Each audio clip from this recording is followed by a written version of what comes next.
কোরআন নাজিল হচ্ছে। রাসূল করিম বুখারী শরীফে এসেছে প্রতি রমজান মুবারকে হযরতে জিবরাইল আসতেন, হুজুরকে বলতেন হুজুর আপনি তেলাওয়াত করেন আমি শুনি, যতটুক নাজিল হয়েছে পড়েন। হুজুর পড়তেন, জিবরাইল শুনতেন, আবার জিবরাইল পড়তেন, হুজুর শুনতেন। এমনি করে করে যে বছর হুজুর ইন্তেকাল করবেন, হুজুরের জীবনের শেষ রমজান মুবারকে কোরআন নাজিল পরিপূর্ণ হয়ে গেছে। হযরত জিবরাইল বলেন হুজুর কোরআন তো নাজিল তামাম হয়ে গিয়েছে, এবার আপনি পুরা কোরআন পড়ে আমারে শোনান। হযরত রাসূল পুরাটা পড়ে 30 পারা পড়ে শোনায় দিলেন, জিবরাইল শুনলেন। এবার জিবরাইল বলেন হুজুর আমি তেলাওয়াত করতেছি আপনি শুনেন। হযরত জিবরাইল 30 পারা পড়লেন, হুজুর শুনলেন। আবার হযরত জিবরাইল বলেন হুজুর এবার আবার আপনি পড়েন। হুজুর পড়লেন, জিবরাইল শুনলেন, আবার জিবরাইল পড়লেন, হুজুর শুনলেন। তার মানে হলো হুজুর যে বছর ইন্তেকাল করলেন ওই বছরের রমজান মুবারকে হযরত জিবরাইল 2 বার পড়েছেন, হুজুর শুনেছেন, আর হুজুর 2 বার পড়েছেন, জিবরাইল শুনেছেন, যাতে করে একটা জের জবর, একটা আয়াত, একটা সেমিকোলন যেন বাদ না পড়ে যায়। কোরআন কারীম মুখস্থ করার জন্য আল্লাহ রাব্বুল আলামিন এটাকে স্থায়ী করার জন্য বাধ্যতামূলক করেছেন, নামাজের ভিতরে তেলাওয়াত করতে হবে। মানুষ নামাজের মধ্যে তেলাওয়াত করে সওয়াবের জন্য, সকালে পড়ে বিকালে পড়ে, অর্থ সহকারে বুঝে পড়ে, রাত্রে পড়ে দিনে পড়ে।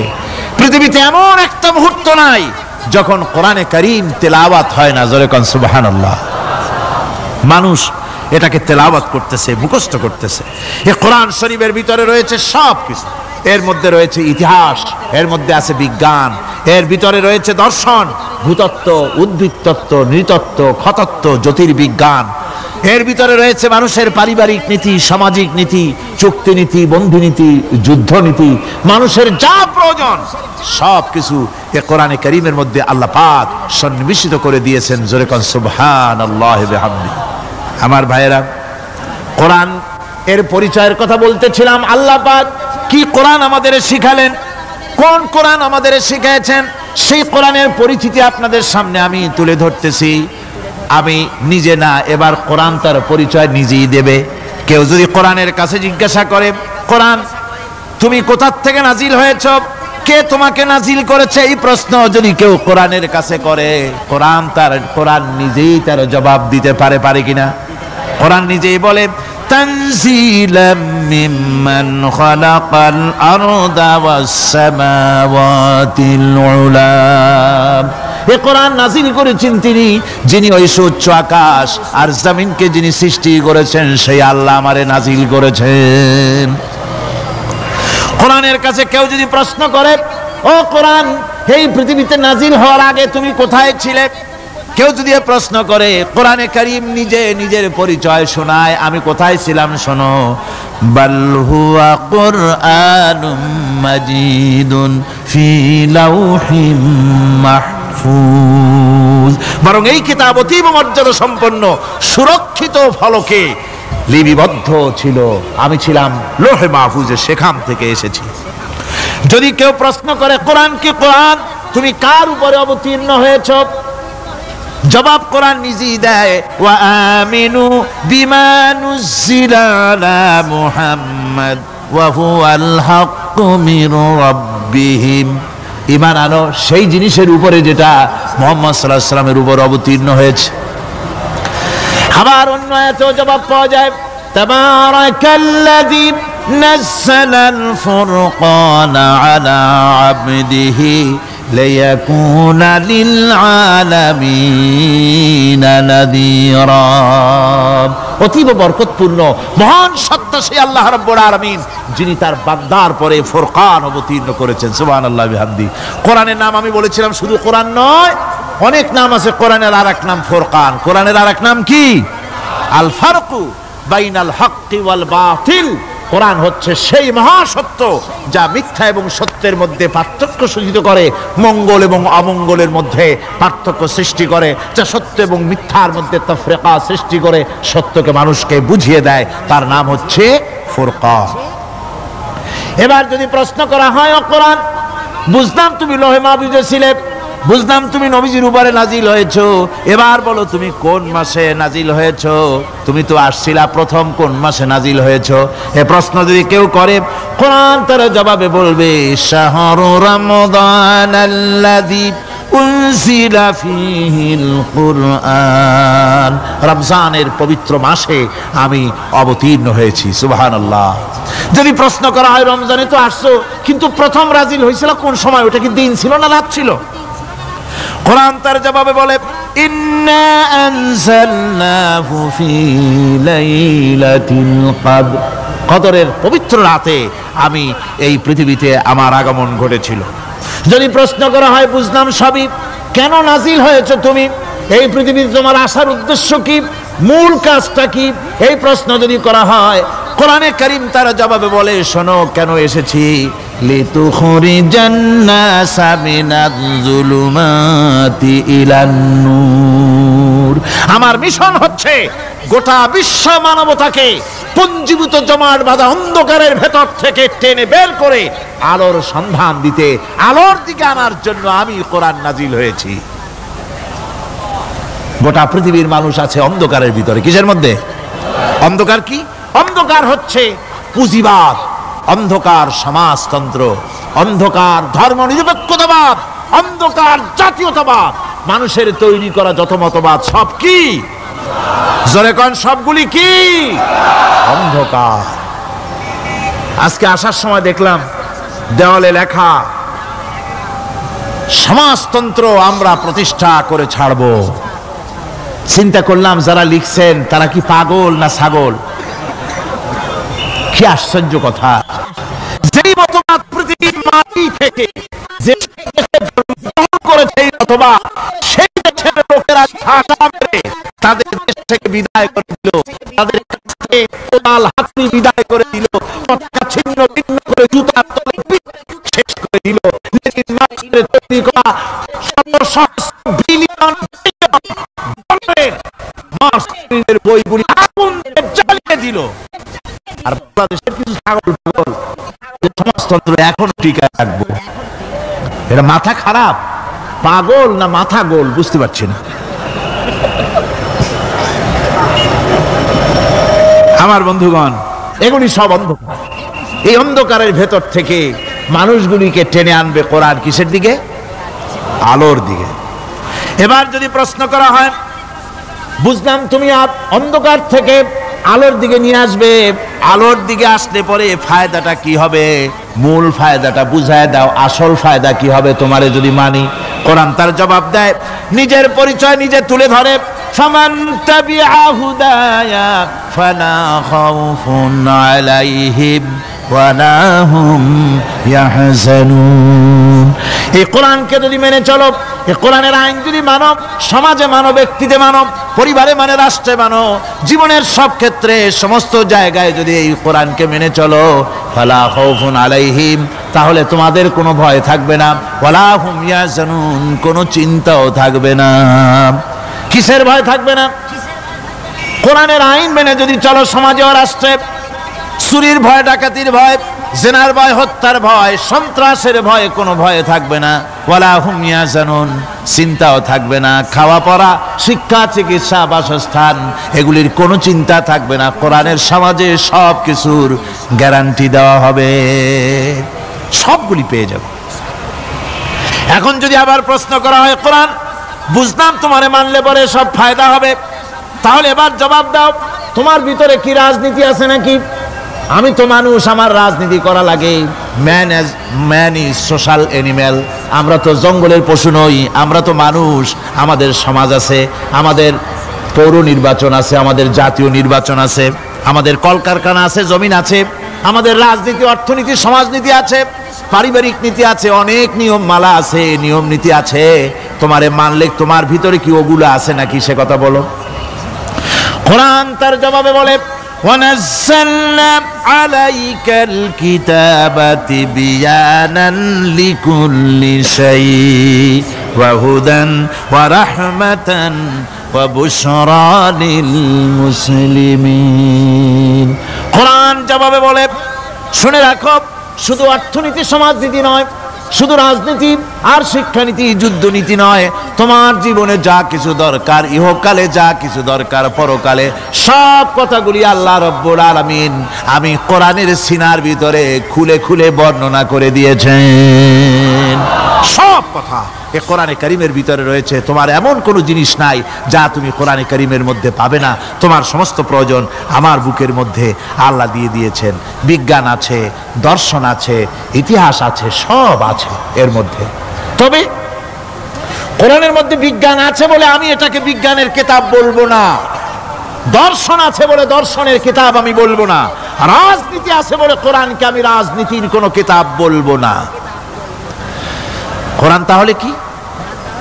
কোরআন হচ্ছে অর্থনীতি, সমাজনীতি, রাজনীতি, পারিবারিক নীতি, মানুষের জীবনের যা কিছু প্রয়োজন, সমস্ত নীতিমালার নীতি গ্রন্থের নাম হতেছে কোরআনে কারীম। সমস্ত নীতিমালার নীতি গ্রন্থ কোরআন।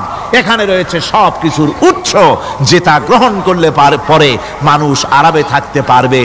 অমুসলিম নাগরিক বৃন্দ তাদের নাগরিক মর্যাদা পাবে।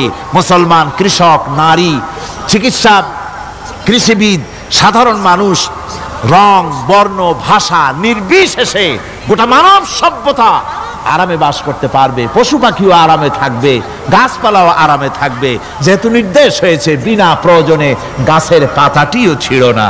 ইসলামের সমাজ যদি চালু হয়, গাছেরাও আরাম পাবে, পাহাড়ও আরাম পাবে। চট্টগ্রামের লোকেরা যেভাবে পাহাড় কাটা আরম্ভ করেছে, এটা বড় দুঃখজনক। জুমলায় মোতারেজা একটা বলে দিলাম, অপ্রাসঙ্গিক হলেও জরুরি কথা। আপনারা পাহাড় কাটতেছেন না, আপনাদের নিজেদের পায়ে নিজেরা কুড়াল মারতেছেন। খবরদার পাহাড় কাটবেন না। আল্লাহর প্রকৃতির ভারসাম্য আপনারা নষ্ট করছেন বলে ওজোন স্তরে ফাটল ধরেছে। তা রিপেয়ার করার জন্য আজকে বিশ্বের সব বিজ্ঞানীরা হতাশ হয়ে গিয়েছে, পাগল হয়ে গেছে। কেমনে এই ওজোন স্তরের ফাটলকে রিপেয়ার করব? ওজোন স্তরটা কি? ওজোন স্তর হচ্ছে, সুবহানাল্লাহ, আল্লাহর যে কত দয়া। সূর্য, সেই সূর্যের রয়েছে আলট্রা ভায়োলেট রে, যাকে বাংলায় বলা হয় অতি বেগুনি রশ্মি। যে রশ্মিটা সৃষ্টি জগতে যদি আসে আর তা যদি কোনো প্রাণীর শরীরকে টাচ করে, তাহলে সমস্ত প্রাণী ক্যান্সার হয়ে, এক্সিমা হয়ে, বিখাউজ হয়ে, অ্যাজমা হয়ে সমস্ত প্রাণী মরে যাবে, কেউ বাঁচবে না। মারাত্মক রশ্মি।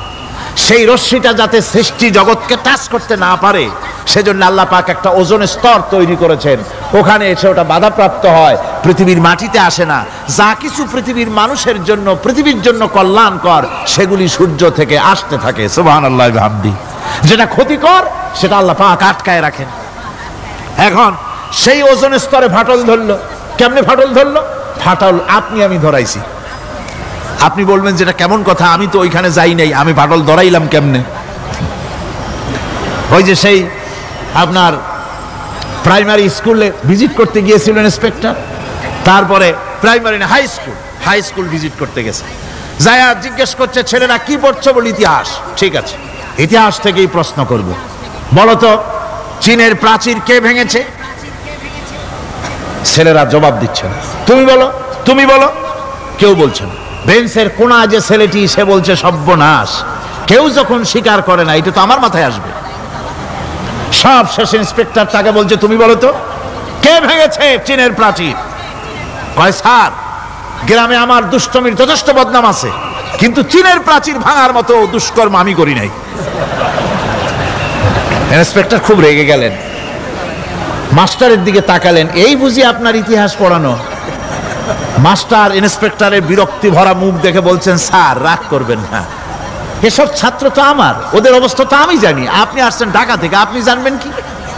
আমি হলপ করে বলতে পারি, আমার ক্লাসের কোন ছাত্র চীনের প্রাচীর ভাঙে নাই।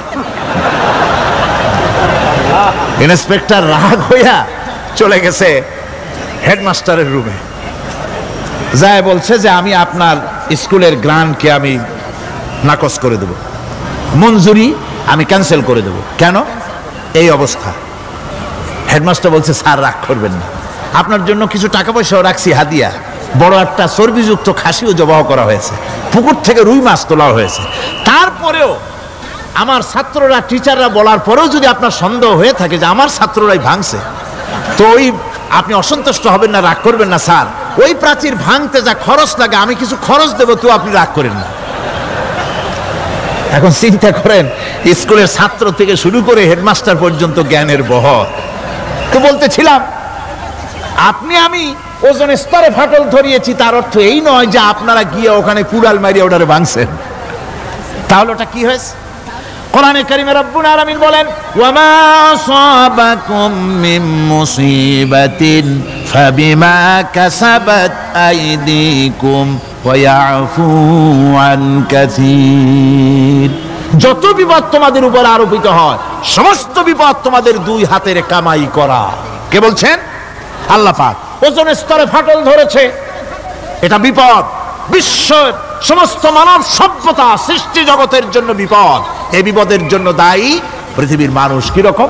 সেটা হচ্ছে গাড়ির পেছন থেকে যে কালো ধোঁয়া বের হয়, কল কারখানার চিমনি থেকে যে কালো ধোঁয়া বের হয়, এই কালো ধোঁয়াগুলি, তারপরে সমস্ত কেমিক্যাল উইপেন সেগুলি যে টেস্ট করা হয়, তার রিয়াকশন ইত্যাদি, এই কালো ধোঁয়া এবং সমস্ত মারণাস্ত্রগুলি এক্সপেরিমেন্ট করার সমস্ত এই রিয়াকশনগুলি সবগুলি গিয়ে ওই ওজন স্তরে ফাটল ধরিয়ে দিয়েছে। আস্তে করে পাতলা হয়ে এটা ফেটে গিয়েছে, অতি বেগুনি রশ্মি আসা শুরু করেছে। এটাকে বন্ধ করার জন্য বিজ্ঞানীরা আজ মরিয়া হয়ে গিয়েছে। ইনশাআল্লাহ আল্লাহ পাক তার বিজ্ঞানীদের মানুষের মাথায় বুদ্ধি এনে দিবেন, রিপেয়ারও হয়ে যাবে ইনশাআল্লাহ। সবাই বলেন ইনশাআল্লাহ। তাহলে বললাম কেন এ কথাটা? এই জন্য বললাম যে কোরআনে কারীমের মধ্যে আল্লাহ রাব্বুল আলামিন সব কথা বলে দিয়েছেন, কোনো কথা বাদ রাখেন নাই। পাহাড়গুলি ভেঙে আমরা ক্ষতি করতেছি, গাছগুলি কেটে আমরা ক্ষতি করতেছি, প্রকৃতির ভারসাম্য নষ্ট করে দিচ্ছি, ফলে সমুদ্রের পানি স্ফীত হচ্ছে, ভূমিকম্প বাড়তেছে, ঘূর্ণিঝড় হচ্ছে, টর্নেডো হচ্ছে, পৃথিবী বিধ্বস্ত হয়ে যাচ্ছে, ক্লাইমেটের পরিবর্তন আসছে। আজকে পৌষ মাস, এটা কি মাস? কত তারিখ? দেখেন বাংলা ভাষাকে কত মহব্বত করি। যদি বলি আজকে ডিসেম্বরের কত তারিখ, গড়গড় করে মুখস্থ হয়ে যাবে। বাংলারে খুব ভালোবাসি, মাস্টার তারিখ বলতে পারলাম না, দুঃখিত। এই হলো আমাদের ভালোবাসা। আজকে পৌষ মাসের অর্ধেকও শেষ হয়ে যাচ্ছে, অথচ মনে হচ্ছে শীত যেন তার শ্বশুর বাড়ি বেড়াতে গেছে। এই যে অবস্থা, এই অবস্থা শুধু বাংলাদেশে নয়, গোটা পৃথিবীতে ক্লাইমেটের একটা বিরাট পরিবর্তন আসতেছে, একটা বড় রকমের পরিবর্তন আসতেছে। এর কারণ হচ্ছে এই পৃথিবীর মানুষেরা নিজেরাই প্রকৃতির ভারসাম্যকে নষ্ট করে দিয়েছে। এই ভারসাম্য নষ্ট হওয়ার কারণে আবহাওয়ার পরিবর্তন হচ্ছে, সামুদ্রিক জলোচ্ছ্বাস বাড়তেছে, ভূমিকম্প, আগ্নেয়গিরি ইত্যাদি হচ্ছে এবং পৃথিবীর মানুষ বিধ্বস্ত হচ্ছে। বলতেছিলাম এই কোরআনে কারীমের মধ্যে আল্লাহ পাক সব কথা বলে রেখেছেন। যদি জানতাম, বুঝতাম, তাহলে এই অবস্থার সৃষ্টি হতো না। এটা বিজ্ঞানের বই নয়, রাজনীতির বই নয়, সমাজনীতির বই নয়, বরং সমস্ত নীতিমালার উচ্চ, জ্ঞানের উচ্চ হচ্ছে আল কোরআন। জ্ঞানের উচ্চ কি? আরো জোরে বলেন, জ্ঞানের উচ্চ কি? আল কোরআন। পবিত্র কোরআনে এমন এমন ঘটনা আল্লাহ পাক বলেছেন যা ষষ্ঠ শতাব্দীর দুনিয়া এ সম্পর্কে কিছুই জানতো না। অবশ্য কিছু কিছু ঘটনা ইহুদিদের কিতাবে অতিরঞ্জিত আকার এবং বিকৃত অবস্থায় এসেছে, কিন্তু কোরআনে কারীম দুনিয়ার মানুষকে আদম সৃষ্টি, নূহের বন্যা, তারপরে মুসা আলাইহিস সালাম ফেরাউনের ঘটনা, ইব্রাহিম আলাইহিস সালামের নমরুদের ঘটনা এবং ইউসুফ আলাইহিস সালামের কাহিনী সবগুলিকে সুন্দর করে কোরআন শরীফ উপস্থাপনা করেছে রাসূলের মাধ্যমে, যা পৃথিবীর ইতিহাসে কেউ জানতো না। সেগুলি আল্লাহ পাক জানাইছেন কিভাবে?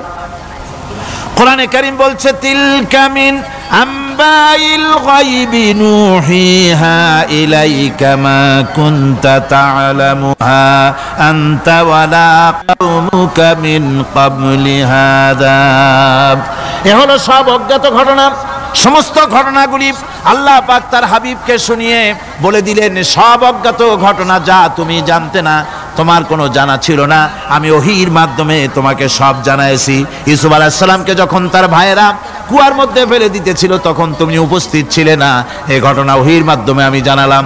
মুসা আলাইহিস সালামকে যখন ফেরাউন দরিয়ার ভিতরে ফেলে দিল, সেই সময় তুমি সিনাই পর্বতের পাশে দাঁড়িয়ে সব দৃশ্য লক্ষ্য করনি, অথচ আমি ওহির মাধ্যমে সব তোমাকে খুলে খুলে বলে দিয়েছি। আল্লাহ পাক সমস্ত ঘটনাগুলিকে বলে বলে কোরআন শরীফের মধ্যে সব সাজিয়ে দিলেন, বলে দিলেন।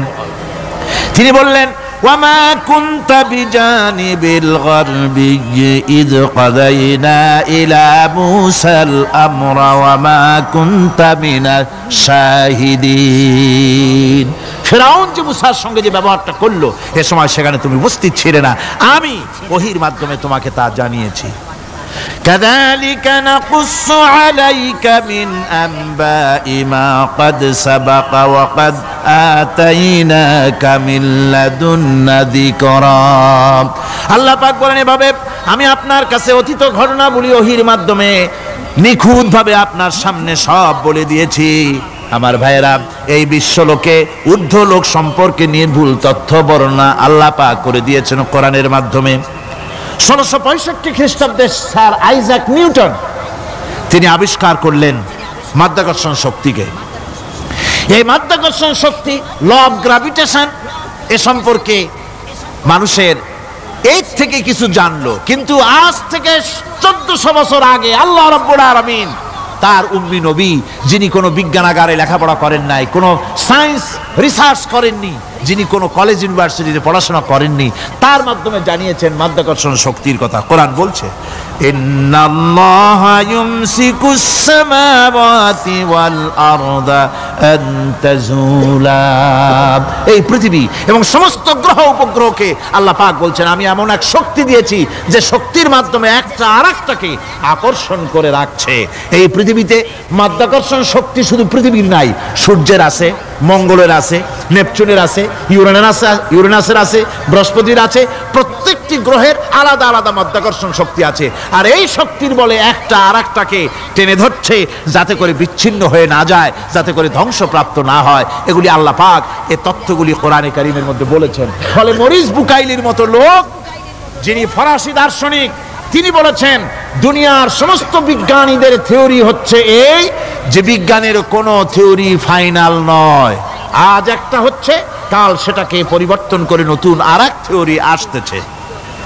কিন্তু কোরআনে কারীমের মধ্যে আমি, কে বলতেছেন এ কথা? না না না, মরিস বুকাইলি বলছেন, কোরআন শরীফের ভিতরে আমি যে বিজ্ঞানের তথ্য পেয়েছি, থিওরি পেয়েছি, তার কোনো পরিবর্তন আজও হয় নাই, ভবিষ্যতেও হওয়ার কোনো সম্ভাবনা নাই। মরিস বুকাইলি মনে করেছিলেন বেদ আর বাইবেলে যেমন ভুল আছে, কোরআন শরীফে ওই রকম ভুল আছে, নাউজুবিল্লাহ। সেই জন্য তিনি আরবি শিখলেন কোরআন বোঝার জন্য, ভুল ধরার জন্য। কোরআন শিখলেন কি জন্যে? ভুল ধরার জন্য। আর এমন শেখা শিখছেন, ওই আরবি শিক্ষা মানে আমাদের দেশের লোকদের মতো আনাকুম জানাকুম শেখে নাই, ভালো করেই শিখছে, ভালো করেই মুখস্থ করেছেন, তার ভালো করে আরবি শিখেছেন, তারপরে কোরআন শরীফ পড়েছেন, তারপরে তিনি এ কোরআন পড়ে তেলাওয়াত করে বুঝে এরপরে তিনি বই লিখেছেন দি Bible, the Quran and science. এই বইয়ের মধ্যে তিনি পরিষ্কার লিখেছেন, কোরআন পড়লাম, এর ভিতরে একটা নকতা দেওয়ার, একটা কলমের ফোঁটা দেওয়ার জায়গা কারো নাই। কোরআন নিঃসন্দেহে মহান স্রষ্টা আল্লাহ রাব্বুল আলামিনের মানুষের বানানো কিতাব, এটা হতে পারে না। সুতরাং কোরআন শরীফের মধ্যে আল্লাহ পাক সব কথা বলে দিয়েছেন। বিজ্ঞানের সাথে কিন্তু কোরআনের সংঘর্ষ নাই। অনেকে মনে করে যে বিজ্ঞান আর কোরআন এর মধ্যে বিরাট সংঘর্ষ। না, বিরাট সংঘর্ষ নয়, দুই একটা পয়েন্টে সংঘর্ষ থাকতে পারে। অধিকাংশ ব্যাপারই বিজ্ঞান, আমি মনে করি বিজ্ঞানের আবিষ্কার যত বাড়বে, কোরআন বোঝা মানুষের জন্য তত সহজ হবে। এটা আমার ধারণা, এটা আমার ধারণা। বিজ্ঞানের সাথে দুই একটা পয়েন্টের উপরে সংঘর্ষ আছে, যেমন চন্দ্র এবং সূর্য সম্পর্কে, সৌরজগৎ সম্পর্কে Copernicus, Kepler, Galileo, Newton, Einstein মহাশূন্য সম্পর্কে যে সব বক্তব্য রেখেছেন, সেসব বক্তব্যের সাথে কোরআন শরীফের কিছুটা বৈপরীত্য রয়েছে। যেমন কেউ বলেছেন সূর্য ঘোরে, পৃথিবী স্থির, কেউ বলে সূর্যের চতুর্দিকে পৃথিবী ঘোরে, কেউ কয় চন্দ্র ঘোরে, কেউ কয় আমরা কি আর বসে থাকি, আমরাও ঘুরি। কিন্তু আসলে ঘোরেটাকে কে ঘোরে, এ ফয়সালা কে দেবে?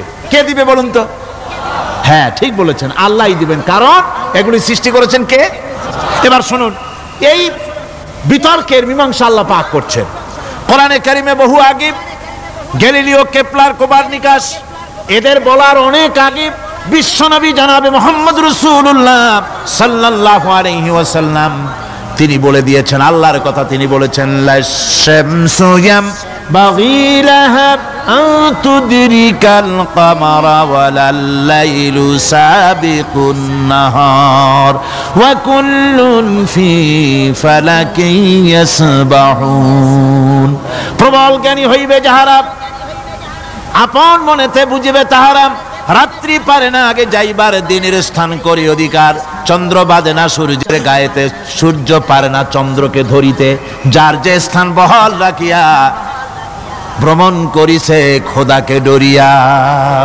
আল্লাহ রাব্বুল আলামিনকে ভয় করে সব ঘুরছে, চাঁদও ঘোরে, সূর্য ঘোরে, মঙ্গল ঘোরে, ইউরেনাস ঘোরে, বৃহস্পতি ঘোরে, পৃথিবীও ঘোরে, সব ঘুরছে তো ঘুরছেই, বন বন করে ঘুরছে একটা নির্দিষ্ট কক্ষপথে, আপন আপন কক্ষপথে ঘুরছে, যার ফলে অ্যাক্সিডেন্ট হয় না। সুবহানাল্লাহ, জোরে বলেন সুবহানাল্লাহ। নির্ধারিত কক্ষে ঘুরছে, নির্ধারিত কক্ষে ঘুরছে, এর কক্ষগুলি আল্লাহ পাক ঠিক করে দিয়েছেন, সেই কক্ষে ঘুরতেছে, একে অপরের পথ অতিক্রম করতেছে না। আবার ওই মহাশূন্যের ভেতরে রয়েছে black hole. Black hole, black hole কি? ব্ল্যাক হোল হচ্ছে একটা বিরাট অন্ধকার গহ্বর, একটা মৃত্যুকূপ। এত বড় বিরাট ব্ল্যাক হোল মহাশূন্যে আছে, বিজ্ঞানীরা হয়রান হয়ে গেছে, তার এত বড় শক্তি। সে শুধু তারা খায় না, কোন তারকা ঘুরতে ঘুরতে যদি তার কাছে এসে যায় তারাকে খেয়ে ফেলে। কোন আলো যদি কাছে আসে, আলো শুষে নিতে নিতে আলো যার থেকে এসেছে সেটাকেও শেষ করে ফেলে। এ ধরনের একটা দারুণ আকর্ষণীয় শক্তি তার মধ্যে আল্লাহ সৃষ্টি করেছেন। একটা ব্ল্যাক হোল আছে মহাশূন্যের ভিতরে, সূর্য, চন্দ্র, গ্রহ, নক্ষত্র, যে সূর্য পৃথিবীর চাইতে 13 লক্ষ গুণ বড়, এমন 2 কোটি সূর্য খাইয়া হজম করতে পারে, এত বড় ব্ল্যাক হোল আল্লাহ তৈরি করে রেখেছেন মহাশূন্যের উপরে। রয়েছে মিল্কি ওয়ে, রয়েছে গ্যালাক্সি, অন্তত 10,000 কোটি, 10 সহস্র কোটি তারকা দিয়ে সমৃদ্ধ গ্যালাক্সি মিল্কি ওয়ে, যেটা অন্ধকার রাত্রে, তারকা সজ্জিত রাতে উত্তর দক্ষিণ দিকে টানা একটা পথের মতো দেখা যায়। এটা হচ্ছে গ্যালাক্সি, এইটাকে বলা হয় মিল্কি ওয়ে, এটা হচ্ছে ছায়াপথ। অসংখ্য তারকা এর মধ্যে রয়েছে। কত বড় বড় তারকা, অনেক দূরে, তাই আমরা দেখি বিন্দু বিন্দু, আসলে কি বিন্দু না। কত বড় জানেন? বিজ্ঞানীরা বলেছেন দৈত্যের মতো বিরাট বিরাট তারকা আছে, যে সূর্য পৃথিবীর চাইতে 13 লক্ষ গুণ বড়। এরকমের সূর্যের অন্তত 3 কোটি সূর্য খাইয়া হজম করতে পারে, এরকম অসংখ্য তারকা মিল্কি ওয়ের ভিতরে আল্লাহ সৃষ্টি করেছেন। সুবহানাল্লাহ বিহামদিহি, সুবহানাল্লাহ। আর মানুষ লাফায়, 4 আঙ্গুল মানুষ খালি লাফ দেয়, মোষ কতগুলো রাখিয়া, কোন আনন্দে লাফা, কি শক্তি তোমার! মহাশূন্যের তুলনায় এই পৃথিবীর অবস্থান কি জানেন? এই জন্য যত বেশি পড়াশোনা করবেন মাথা নত হয়ে যাবে। কমিউনিস্ট হয় ছাগলেরা, বুদ্ধিমান কোনোদিন কমিউনিস্ট হয় না। কারা কমিউনিস্ট হয়? ছাগলগুলি, যাদের আকল নাই, যাদের জ্ঞান নাই, বুদ্ধি নাই, ওরাই কমিউনিস্ট হয়। কোন চিন্তাবিদ, কোন বিজ্ঞানী কমিউনিস্ট হয় না। মাথা নত হয়ে যায়, আল্লাহর এই সৃষ্টি দেখে পাগল হয়ে যায়। নিঃসন্দেহে আল্লাহ আছেন, নইলে পরে এগুলি হয় কি করে? আমি চিন্তা করে পাই না কমিউনিস্ট হয় কেমনে, কতখানি পাগল হইলে হয়। ছোট্ট একটা রুমাল দেখলে মনে করি কোন তাঁতি এটারে বানাইছে, একটা এই কি জানি কয় মাইক দেখলে মনে করি কেউ এটাকে বানাইছে, টেবিল দেখলে মনে করি কেউ বানাইছে, ফ্রিজ দেখলে মনে করি বানাইছে কেউ, একটা সুই দেখলে মনে করি কেউ এটাকে বানাইছে। আর এই বিশাল পৃথিবী, ওই বিশাল আকাশ, কমিউনিস্টরা কয় এমনি এমনি হয়েছে। কয় বোতল খায় দৈনিক আল্লাহ জানে। আমার বন্ধুগণ, মাথা নত হয়ে আসবে চিন্তা করলে কি বিশাল সৃষ্টি আল্লাহ পাকের। এই ছায়াপথ, এই গ্যালাক্সি, এর তুলনায় পৃথিবীর অবস্থান কোথায়? পৃথিবীর অবস্থানটা হচ্ছে, আমার হাতে এটি একটি কলম, এই কলমটা কাগজের উপরে আমি যদি এই নিপটা রাখি, কাগজের ভিতরে নিপে যতটুকুন জায়গা টাচ করবে, মহাশূন্য গ্যালাক্সি মিল্কি ওয়ে আল্লাহর ওই মহাশূন্যের তুলনায় পৃথিবীর অবস্থান একটা কলমের নিপে যতটুকুন জায়গা নেয় এর থেকে বেশি নয়। এই যদি হয় পৃথিবী, তাহলে সেই পৃথিবীর মানুষ আপনি কতটুকুন? সলিমুদ্দিন বসিরুদ্দিন খালি লাফায়। আমার বন্ধুগণ, লাভ কি? লাভের চোটে বলে হ্যান করেঙ্গে ত্যান করেঙ্গে, লাঠিকে আন্দার মুগুর ভরেঙ্গে। কয়দিন পর শোনা যায় শীত হয়ে পড়ছে, কিছু নাই। সুতরাং আল্লাহ পাকের অসীম সৃষ্টি জগৎ, এর সঙ্গে বিজ্ঞানের সংঘর্ষ কম, দুই একটা পয়েন্টে আছে। বাকি সবগুলিতে বিজ্ঞানের আবিষ্কার যত বাড়তেছে, আল্লাহরে চেনা, সৃষ্টি জগৎকে জানা মানুষের জন্য তত সহজ হচ্ছে। এই কথাগুলি আমি সামনের দিকে আরো বলবো ইনশাআল্লাহ। সবাই বলেন ইনশাআল্লাহ, যাতে আমাদের বুঝে আসে। আর রহমান আল্লামাল কোরআন, কোরআন শিখিয়েছেন আমাদেরকে রহমান, এমন নিয়ামত দিয়েছেন যার মধ্যে সব আছে। মানুষ সৃষ্টির ব্যাপারে, মানব সৃষ্টির ব্যাপারে নির্ভুল তথ্য যদি পেতে হয়, তাহলে কার কাছে যাব? জোরে কন। আল্লাহর কাছে যেতে হবে। আর আল্লাহর কাছে না যাইয়া মানব সৃষ্টির রহস্য যদি জানতে যাই ডারউইনের কাছে, তাহলে আপনার মামু হবে সুন্দরবনের বান্দরেরা। ঠিক কিনা? বান্দরেরা হবে মামু, শিম্পাঞ্জি ওরাং ওটাং হবে আপনার নানার দাদা। তার কারণ ডারউইন সাহেব বলেছেন মানুষ এর পূর্বপুরুষ হলো বাঁদর, শিম্পাঞ্জি, ওরাং ওটাং। এটা হলো তার থিওরি অফ ইভলিউশন। এই বিবর্তনবাদের থিওরি পেশ করতে গিয়ে তিনি বলেছেন মানুষ হলো বান্দরের জাত। আরে বেটা, তুই বান্দরের জাত। নিজের লেজ কাটিয়া সকলের লেজ কাটা আরম্ভ করতে যাচ্ছে। কি পাগলের পাগল, মানুষ হয়েছে বান্দরের জাত। আশ্চর্য কথা। কেমনে কইলে? তো বললো যে শিম্পাঞ্জি দেখছে, তো সে শিম্পাঞ্জি দেখে তার মনে হয়েছে যে মানুষ ওইরকমই তো দেখা যায়, তো মানুষ বুঝি বান্দর থেকেই আসছে। আমি বলি পৃথিবীতে এমন পাগল আমি কোনোদিন দেখিও নাই, শুনিও নাই যে কোনো পাগল পাবদা মাছ দেখে বলেছে যে এটা হচ্ছে বোয়াল মাছের পূর্বপুরুষ। টাকি মাছ দেখে কোনো ছাগলেও বলেছে আজ পর্যন্ত যেটা হলো শোল মাছের পূর্বপুরুষ।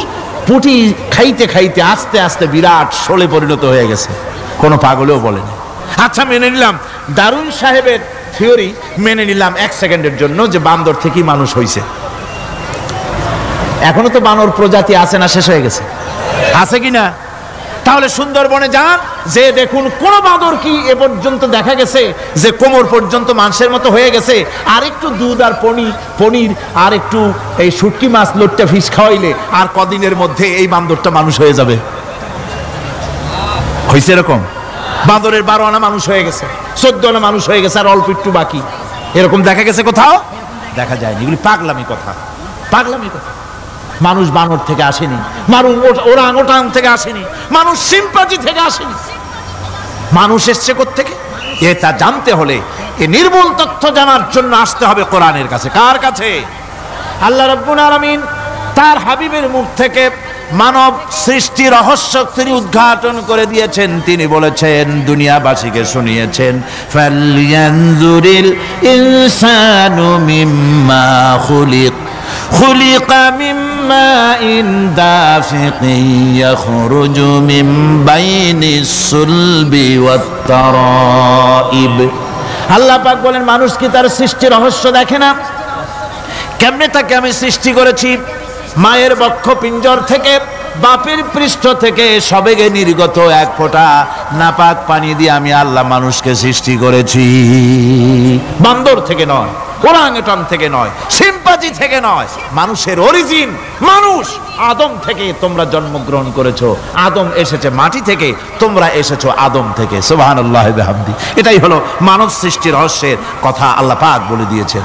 অন্যত্র আল্লাহ বলেন, ইন্না খালাকনাকুম মিন তুরাবিন সুম্মা মিন নুতফাতিন সুম্মা মিন আলাকাতিন সুম্মা মিন মুদগা। নিষ্প্রাণ মাটি থেকে তোমার উৎপত্তি হয়েছে, আর এই নিষ্প্রাণ মাটি দিয়ে তোমাকে তৈরি করা হয়েছে। এগুলি মাতৃগর্ভের ভিতরে গিয়া নাপাক পানি ফোঁটা জমাট রক্ত হয়েছে, গোশত হয়েছে, তারপরে মানুষের আকৃতি দিয়েছি, আর এরপরে বাচ্চার আকারে মায়ের পেট থেকে আমি আল্লাহ মানুষ করে তোমাকে বের করেছি। সুতরাং মানব সৃষ্টি রহস্যের কথা বিজ্ঞানের সাথে যেটা সাংঘর্ষিক হবে কোরআনের সাথে, আমরা সেটা মানতে পারি না। আমাদেরকে মানতে হবে মূল জ্ঞানের কিতাবটা। মূল জ্ঞানের কিতাব কোনটা? জোরে কোন তো কোনটা? কোরআন। এখানে সব কথা আল্লামাল কোরআন। কোরআন শিখিয়ে মানুষকে আল্লাহ পাক সবচাইতে বড় দয়া করেছেন, এর থেকে বড় দয়ার হয় না। কোরআন শিখিয়েছেন আমাদের, যার মধ্যে সমস্ত তথ্যের কথা আল্লাহ পাক বলেছেন।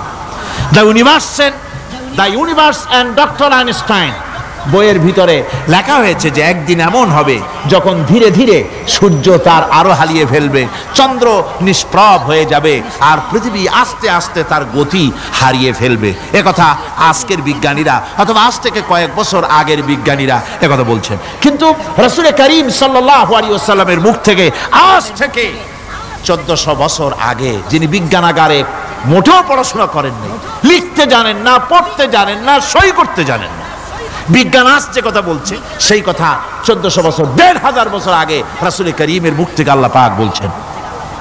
কোরআনে কারীম বলছে ইয়াসআলু আইয়ানা ইয়াউমুল কিয়ামা ফাইদা বারিকাল বাসারু ওয়া খাসাফাল কামারু ওয়া জুমিআশ শামসু ওয়াল কামার।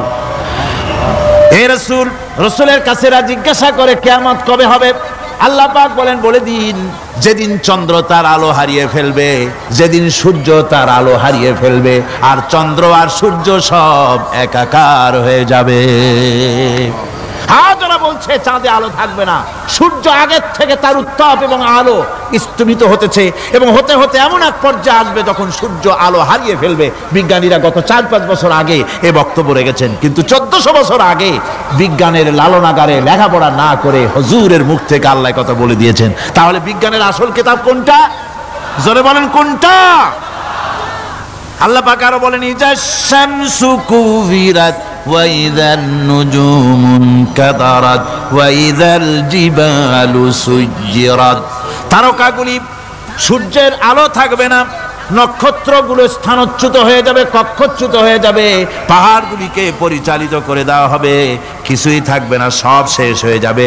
বিজ্ঞানীরা আজ বলতেছে যে সব শেষ হয়ে যাবে, কিছুই থাকবে না, সব শেষ হবে। বিজ্ঞানীরা বলতেছেন, কোরআন অনেক আগে বলেছে কুল্লু মান আলাইহা ফান ওয়া ইয়াবকা ওয়াজহু রাব্বিকা যুল জালালি ওয়াল ইকরাম। সব শেষ হয়ে যাবে, বিশ্বে যা কিছু আছে সব লয় হবে, ক্ষয় হবে, ধ্বংস হবে, কিচ্ছু থাকবে না, থাকবেন শুধু আল্লাহ সুবহানাহু ওয়া তাআলা। সুবহানাল্লাহি ওয়া বিহামদি। কোরআনে কারীম এ কথা বহু আগে আমাদেরকে জানিয়ে দিয়েছে। সুতরাং আসল জ্ঞানের কিতাবটাই হচ্ছে কোরআনে কারীম।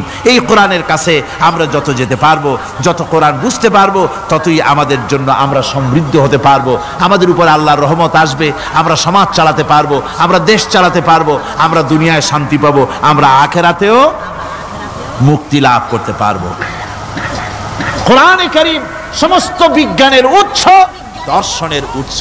এইটা না জানলে কিছুই জানা হয় না, এটা জানা হলে সব জানা হয়। পণ্ডিত আপনার ডক্টর শহীদুল্লাহ, আল্লাহ জান্নাত নসিব করুন, সবাই বলুন আমিন।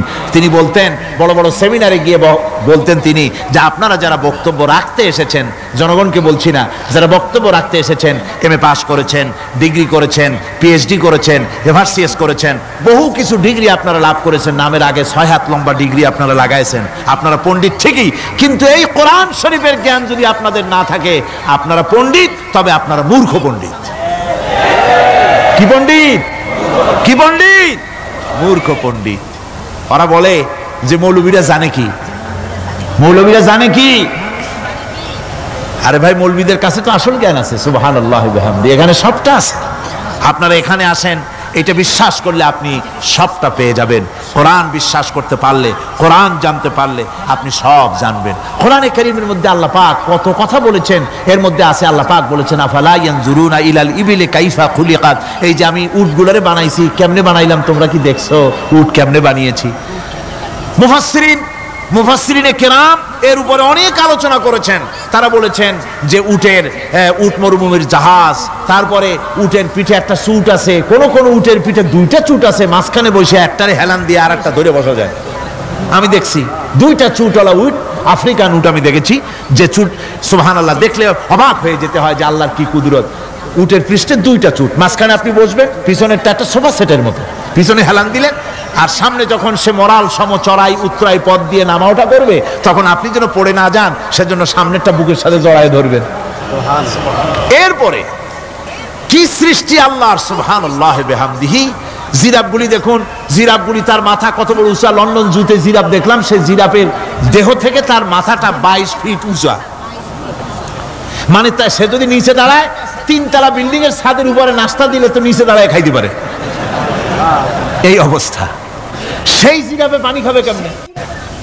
মাথা হলো অত উঁচায়, পিছনের ঠ্যাং দুটা খাটো, সামনের ঠ্যাং দুটো উঁচা, এখন পানি খাবে কেমনে?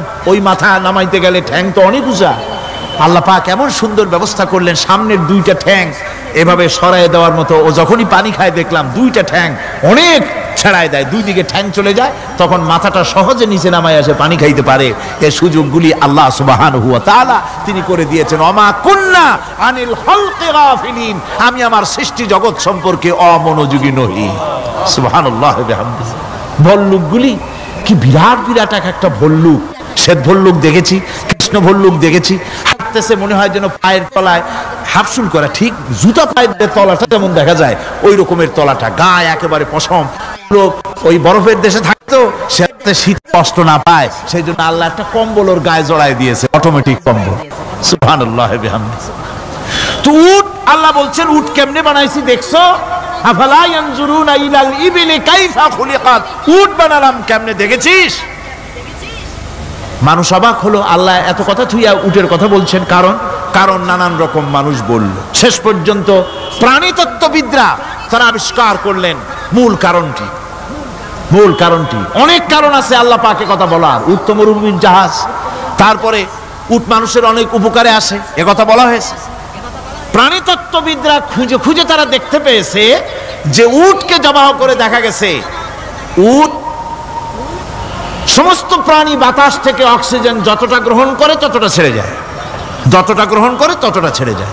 একমাত্র প্রাণী উট যে যতটা অক্সিজেন গ্রহণ করে বাতাস থেকে সবটা ছাড়ে না, 2/3 ছেড়ে দেয়, 1/3 তার লাংসের পাশে রাখার জন্য আল্লাহ পাক একটা চেম্বার তৈরি করেছেন।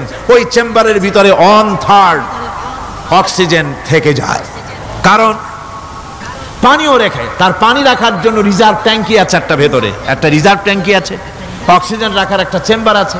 এগুলি কেন? এই জন্য যে মরুভূমির ভিতরে সাইমুম শিল্পী গোষ্ঠী না, কিন্তু ঝোড়ো হাওয়া, মরুভূমির ভিতরে ঝোড়ো হাওয়া, এই ঝোড়ো হাওয়া যখন আরম্ভ হয়ে যায় তখন মানুষ বাঁচতে পারে না, মানুষ টের পাইয়া সব বাড়িতে চলে যায়। মরুভূমিতে চড়ে বেড়ায় উট, সে যাবে কোথায়? ওর তো যাওয়ার জায়গা নাই। 7 দিন 8 দিন 1 সপ্তাহ 2 সপ্তাহ পর্যন্ত এই মরুভূমিতে ঝড় চলতে থাকে, বালুর ঝড়, কিচ্ছু দেখা যায় না।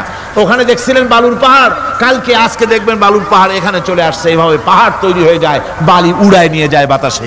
এই বাতাসের ভিতরে বালু উঠতে থাকে সমানে, মানুষ প্রাণী কিছুই সেখানে শ্বাস করতে পারে না, বাঁচতে পারে না। উটের মতো প্রাণী যে মরুভূমিতে থাকে ও বাঁচবে কি করে? আল্লাহ সুবহানাহু ওয়া তাআলা ওর লাংসের পাশে অক্সিজেন রাখার চেম্বার করে পানির ট্যাঙ্কি তৈরি করে দিয়ে রেখে এমন কায়দা করেছেন, ও যখনই টের পায় যে ঝড় শুরু হবে, সাথে সাথে ঠ্যাং দিয়া মুখ দিয়া গর্ত করে বালুর ভিতরে মাথা ঢুকাইয়া 1 সপ্তাহ 2 সপ্তাহ থাকতে পারবে মাটির তলে, অক্সিজেনের অভাব হবে না।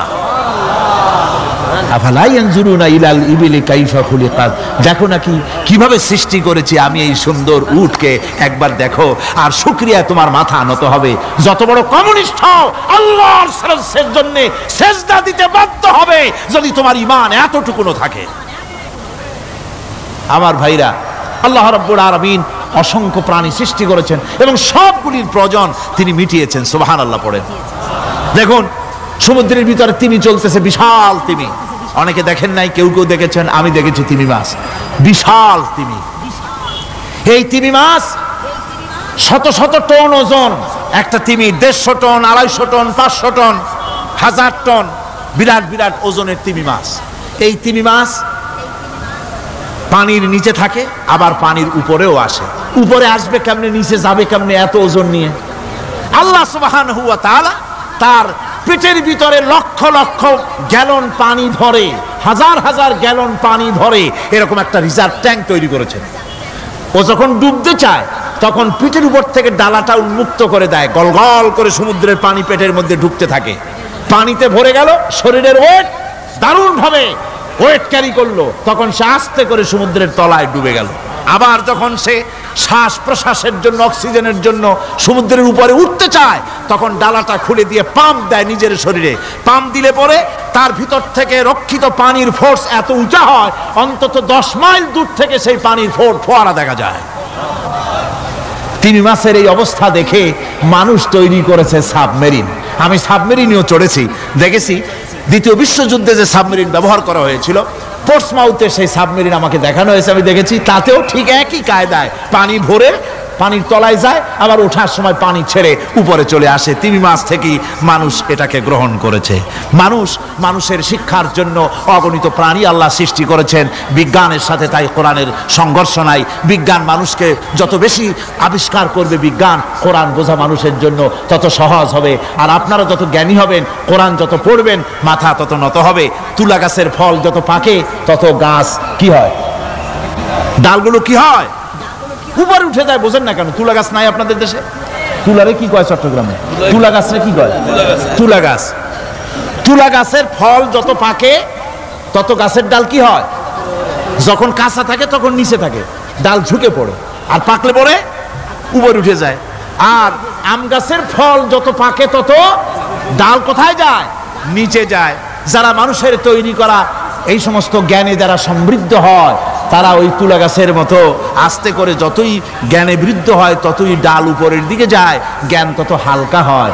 আর কোরআন আমের মতো, কাঁঠালের মতো, মানুষের উপকারী এমন এক ফলের মতো, যত পাকে যত পড়ে, জ্ঞান যত সমৃদ্ধ হয়, ততই আল্লাহর সামনে মাথা নত হয়ে যায়। মানুষের কাছে জ্ঞান খুবই সংক্ষিপ্ত জ্ঞান, মানুষের কাছে অমা উতিতুম মিনাল ইলমি ইল্লা কালিলা, খুব সামান্যতম জ্ঞানই তোমাদেরকে দেওয়া হয়েছে, বেশি জ্ঞান আমাদের কাছে নাই। সবচাইতে বড় জ্ঞানের উৎস আল্লাহ সুবহানাহু ওয়া তাআলা, জ্ঞানের উৎস হচ্ছে কোরআনে হাকিম। সেই কোরআন থেকে আল্লাহ পাক দয়া করে আমাদেরকে কোরআন শিখিয়েছেন। জোরে কোন সুবহানাল্লাহি বিহামদি। মানুষের অবস্থা তো সবসময় একরকম থাকে না, অর্থনৈতিক বিপর্যয় হইতে পারে, টাকা পয়সা নাও থাকতে পারে, অশান্তি থাকতে পারে। আল্লাহ পাক তার নবীকে কি বলেছেন দেখেন, ফাইদা ফারাগতা ফানসাব ওয়া ইলা রাব্বিকা ফারগাব।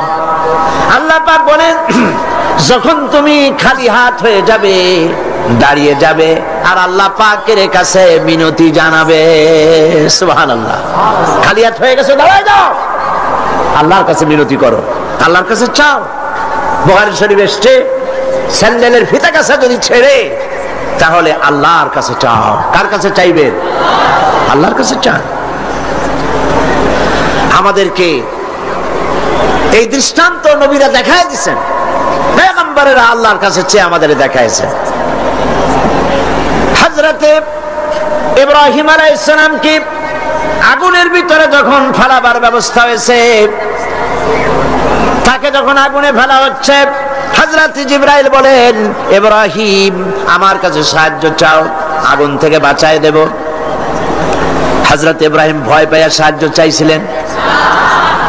এগুলো শোনার পরেও আমাদের ঈমান মজবুত হয় না।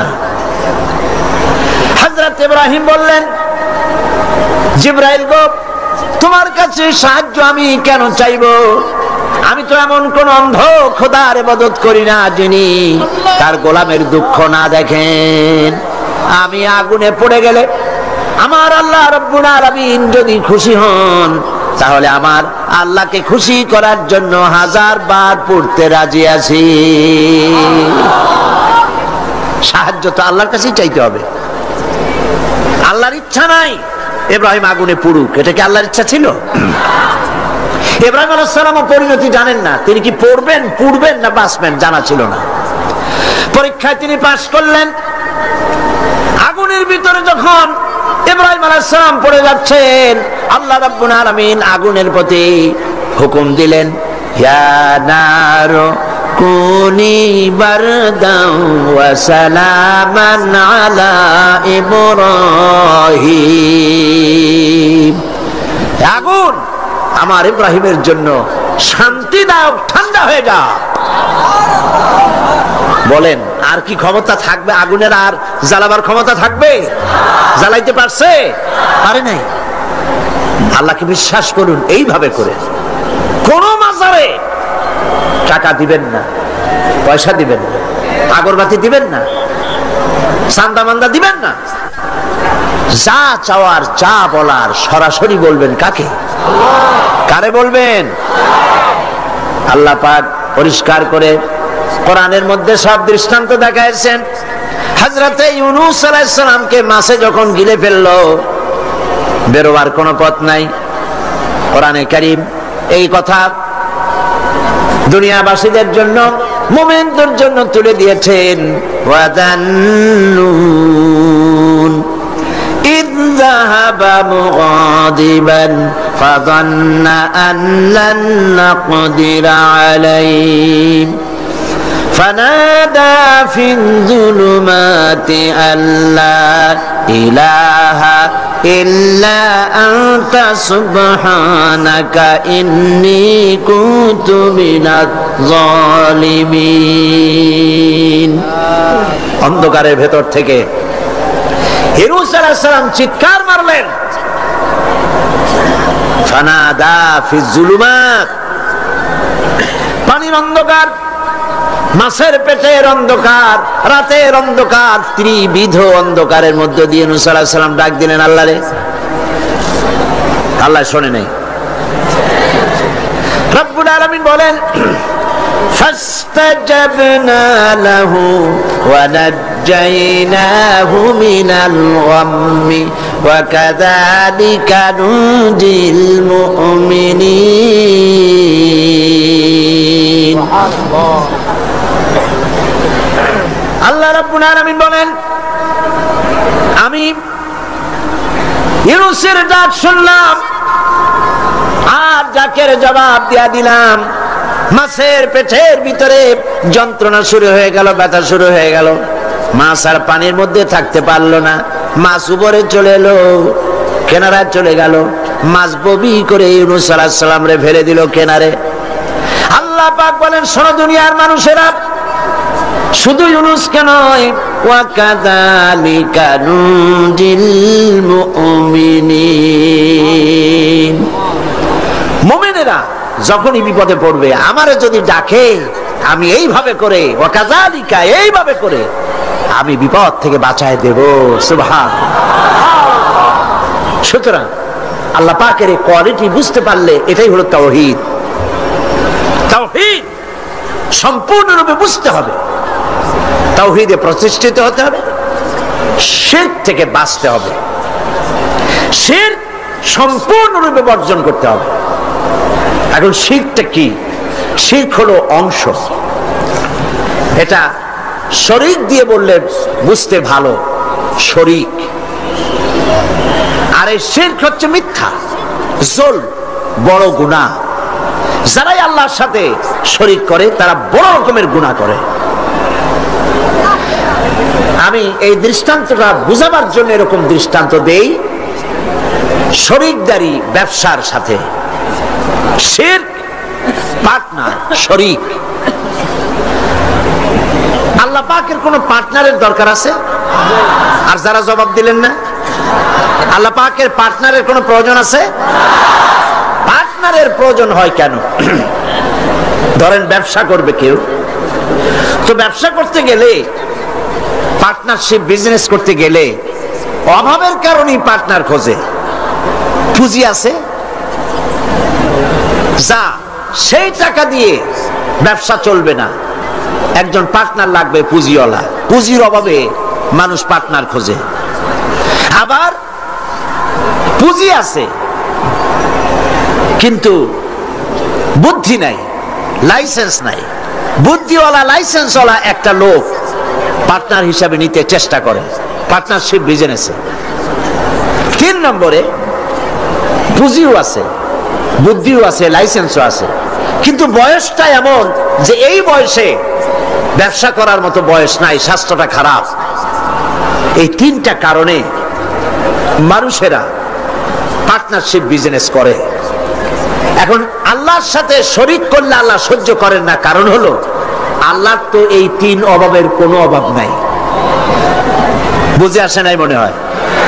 আল্লাহর পুঁজির অভাব আছে? আচ্ছা, আল্লাহর পুঁজি আছে কিনা তা আল্লাহর কাছেই জিজ্ঞেস করি। কেউ যদি আল্লাহকে প্রশ্ন করে তোমার পুঁজি আছে কি নাই, এই প্রশ্ন করার আগে রব্বুল আলামিন কোরআনে কারীমের মধ্যে জবাব দিয়ে রেখেছেন, ওয়াল্লাহু গানিয়্যুন ওয়া আনতুমুল ফুকারা। আল্লাহ হচ্ছেন অভাব মুক্ত, সব কিছুর মালিক তিনি গানি। আর তোমরা যারা পার্টনার খোঁজো, তোমরা হলো ফকিরের গোষ্ঠী, মিসকিনের গোষ্ঠী, জুমরাতুল মাসাকিন। আর আমার পুঁজির অবস্থা শোনো, আল্লাহ পাক বলছেন, মা ইনদাকুম ইয়ানফাদু ওয়া মা ইনদাল্লাহি বাক। তোমাদের পুঁজি ফুরায় যায়। গত বছর যা ছিল আস্তা নাই, 50 মণ ধান দিয়েছিলাম, খাইয়া খুইয়া সর্বনাশ করছো। ধান নাই, চাউল নাই, যা দেই সব খাইয়া শেষ করো। তোমাদের পুঁজি ফুরায় যায়। ওমা ইনদাল্লাহি বাক। আর আল্লাহর পাত্র থেকে, ভাণ্ড থেকে যত দেওয়া হয় ফুরায় না, ভরা থাকে। আল্লাহর কোন পুঁজির অভাব নাই।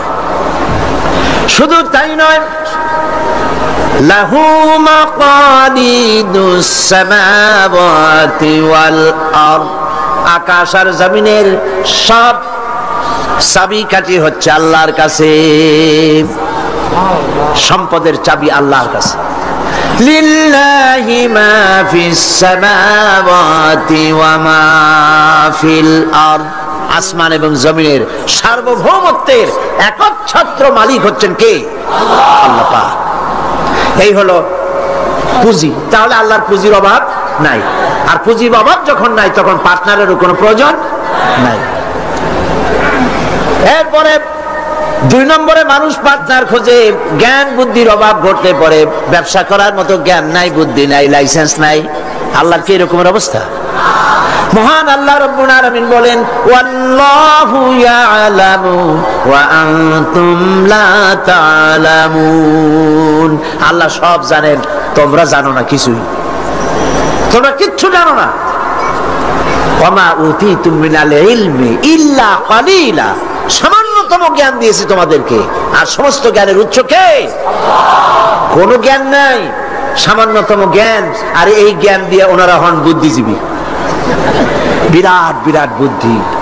বুদ্ধি মাথায় এত গিজ গিজ করে, বুদ্ধির গরমে মাথায় চুল থাকে না, সব সময় মাথা গরম। কি বুদ্ধি? কইছে দেয়ার ইজ নো গড। সব বুঝছি বলে কি বুঝছো? কইছে দেয়ার ইজ নো গড। স্রষ্টা নাই, আল্লাহ বলতে কেউ নাই। নাউযু বিল্লাহি মিন যালিক। এরকম শয়তান একটা মরছে, ঢাকা বিশ্ববিদ্যালয় ছিল। মরার পর সেই সময়ের প্রধানমন্ত্রী তিনি বললেন, বাংলাদেশের নাকি এই লোক মরায় খুব ক্ষতি হয়েছে। আমি বলেছি ক্ষতি কিছু হয় নাই, বরং ভালো হয়েছে, শয়তান একটা কমছে। এ মরার আগে বলেছে, আমারে কাফন দিবা না, দাফন দিবা না, গোসল করাবা না। কি করবা? তো বলে মরার পর আমারে নিয়ে মেডিকেল কলেজে দিবা, ছাত্ররা আমারে দিয়ে অপারেশন শিখবে, যাতে যাতে মানুষের অপারেশন করে রুগীরে ভালো বানাইতে পারে। মরার পর তার কথা মতো যখন মেডিকেল কলেজের দিকে লাশ নিয়ে যাওয়া হচ্ছিল, ছেলেরা বলছে, লা হাওলা ওয়ালা কুওয়াতা ইল্লা বিল্লাহ, আমরা মাপ চাই। সারা জীবন আল্লাহরে অস্বীকার করছে। ওই লোকটারে দিয়া কাটা ছেলা শিখিয়া যদি কোন লোকের অপারেশন করি, যাও রুগী বাঁচবে, তাও বাঁচবে না, মরবে। ফিরাও শয়তান। বাডেমের মারিচুরিতে ডিপ ফ্রিজের মধ্যে এই শয়তানের লাশ এখনো আছে। লাশের অবস্থা এমন হয়েছে, যদি রাস্তা ভালাইও দেয়, কবর তো হবে না, কপালে নাই, কবর হবে না, দাফন হবে না। আল্লাহর সাথে নাফরমানি করলে কি সাজা হয় আল্লাহ দেখান।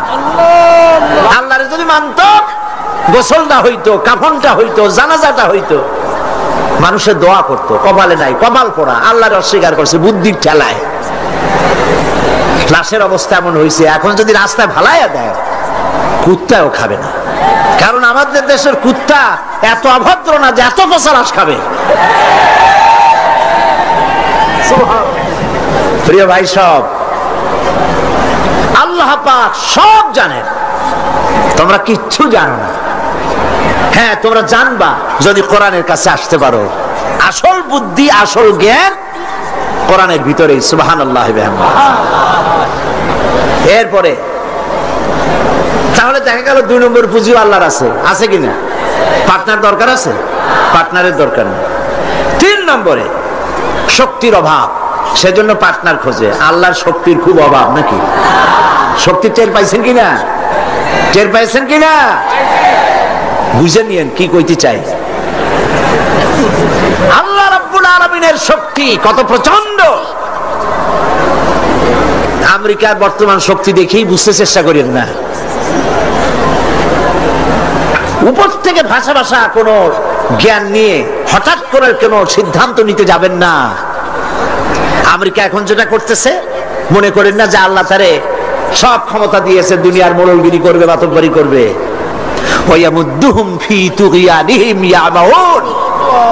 আল্লাহ একটু ডিল দিছে। দেখেন না, যারা বড়শি পায় নদীতে, মাছে যখন আদার গেলে ওরা কি বলে? বড়শিতে যেটা থাকে ওটারে কি কয়? সারি। আরে হুইল কি? যেটা খায় মাছে ওইটা কি? আদার অথবা সারি, আপনারা যাতে খুশি হন বলেন। ওইটা, হ্যাঁ সেরা। ওইটা মাছে যখন খাইলো তখনই পাকা শিকারি দড়ি ধরে টান দেয় না, ছুটে যাইতে পারে, গেল ভালো করে। এরপরে জম্মের গেলার পর নারী বুড়িতে বেজায় যায়। তারপরে হুলে ধরে আর টান দিয়ে নিয়ে আসে। যত বড় রাঘব গাল হোক, উবারে এসে হা করে পড়ে থাকে।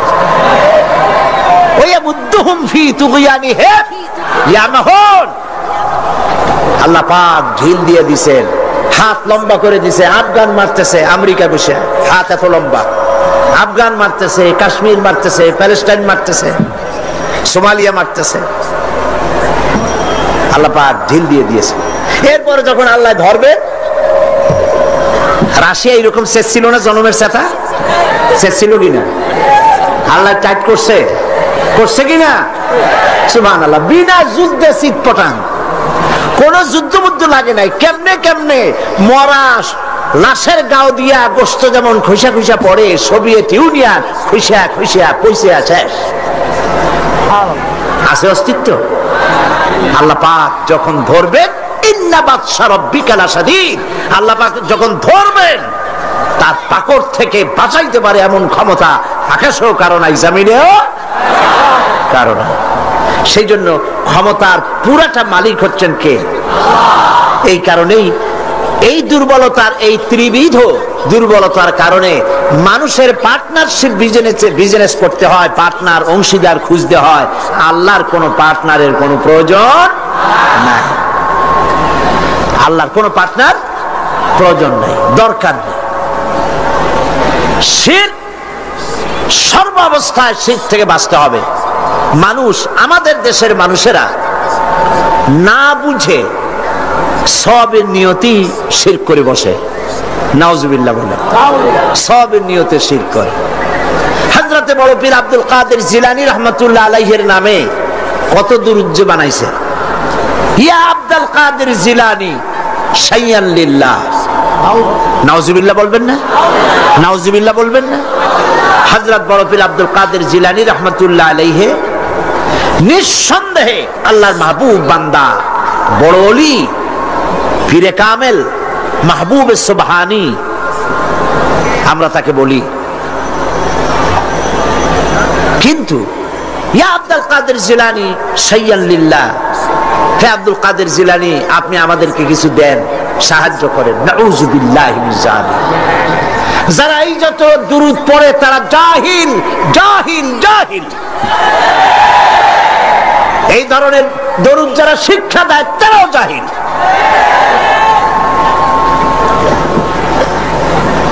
যারা ইন্তেকাল করেছেন, মরে গিয়েছেন, তাদের কাছে কিছুই চাওয়া যাবে না, চাইতে হবে কেবলমাত্র কার কাছে? কার কাছে? এই জন্য আল্লাহ রাব্বুল আলামিন কোরআনে কারীমের মধ্যে বলেছেন, লা তুশরিক বিল্লাহ ইন্নাশ শিরকা লাযুলমুন আযীম। কথাটা আসলে হযরত লোকমান হাকিমের। তিনি তার ছেলেকে বুঝাচ্ছেন, ছেলেকে যতগুলি নসিহত তিনি করেছেন। সূরা লোকমানের তাফসীর করছিলাম না কেন, মনে আছে আপনাদের? হযরত লোকমান হাকিম ছেলেকে যেসব নসিহত করেছিলেন, এই সব নসিহত শুধু কিতাবে কোরআনে লিখে থাকার জন্য নয়, এই নসিহতগুলি আমরাও যেন আমল করি আর আমাদের সন্তানদেরকেও যেন আমল করাই। ছেলেকে বুঝাবেন, স্ত্রীকে বুঝাবেন। আল্লাহ পাক সাফ করে বলছেন, লা তুশরিক বিল্লাহ, আল্লাহর সাথে কাউকে শরীক স্থাপন করো না। ইন্নাশ শিরকা লাযুলমুন আযীম, প্রকৃতপক্ষে শিরক হচ্ছে বড় জুলম, অত্যাচার। এটা হলো জুলম। এই শব্দের ব্যাখ্যা হচ্ছে ওয়াজুল শাই ফি গায়রি মুহাল্লি, যে জিনিস যেখানে রাখা সেটা সেখানে না রেখে আরেক জায়গায় রাখার নামই হলো জুলম করা। টুপি তো মাথায় শোভা পায়, টুপি কোথায় রাখবেন? কিন্তু হাঁটুর উপরে যদি রাখেন তাহলে টুপির উপরে জুলুম করা হয়। টুপি মাথায় রাখবেন, টুপি দিয়া যদি বাজার করে আনেন তরি তরকারি, তাহলে টুপির উপরে কি করা হবে? জুলম করা হবে। নৌকা চলে পানি দিয়া, কিন্তু রাস্তার উপরে যদি টানায় রাখেন তাহলে নৌকার উপরে কি করা হইল? জুলুম করা হইল। সোজা কথা। চশমা নাকের উপরে রাখাবার জন্য, কিন্তু চশমা যদি মাথার উপরে ভালাইত তাহলে চশমার উপরে কি করা হইল? জুলুম করা হইল। যেই সব জিনিস, যে সব শক্তি আল্লাহ রাব্বুল আলামিনের, সেইগুলি মানুষের কাছে চাওয়া, অদৃশ্য কোনো কিছুর কাছে চাওয়া, এটাই হচ্ছে শিরক, এটাই হলো জুলম। এর অর্থ এই নয় যে মানুষের কাছে টাকা চাইলে সেটা শিরক হবে, মানুষের কাছে ধার চাইলে শিরক হবে, এর অর্থ কিন্তু এটা নয়। অদৃশ্য থেকে কোনো কিছু সাহায্য পাওয়ার আশায় চাওয়া আল্লাহ ছাড়া অন্যের কাছে, এটার নাম, কথা বুঝে আসছে কিনা? এই জন্য এগুলির সামনে নিজেরা মূর্তি বানানো, মূর্তির সামনে মাথা নত করা, পীরের মাজারে গিয়ে কিছু চাওয়া, এগুলি হচ্ছে শিরক। এগুলি আপনি কেন চান? আপনার দিলের ধারণা যারা চায় যেখানে গেলে কিছু পাওয়া যাবে। মনে রাখবেন, বহুত মাজার আছে যেই মাজারে কোনো মুদ্দারি নাই। সাইনবোর্ড একটা লাগাই দিয়েছে, সাইনবোর্ড একটা লাগানো আছে পয়সা আদায় করার জন্য। মাজারগুলি মানুষের ধর্মীয় অনুভূতিতে আঘাত লাগায়া, ধর্মীয় অনুভূতিতে স্পর্শকাতর কথা বলে তাদের কাছ থেকে পয়সা নেওয়া। আমি ঝিনাইদহ মাগুরা লাইনে একটা মাজার দেখেছি, সেখানে লেখা আছে সাইনবোর্ডে, ড্রাইভার ভাই মাজার বহুত গরম, আস্তে গাড়ি চালাইবেন। তার মানে মাজার বহুত গরম, আস্তে চালাইয়া পয়সা দিয়া মাজার ঠান্ডা করে যান। আমি বুঝি না মাজারে পয়সা লাগবে কেন? মসজিদের পাশে দান বাক্স থাকতে হবে, কারণ মসজিদগুলি এখনো গভর্নমেন্ট চালায় না। ইনশাআল্লাহ এমন গভর্নমেন্ট আসবে বাংলাদেশে যে গভর্নমেন্ট সরকারি খরচে সব মসজিদ চালাবে ইনশাআল্লাহ।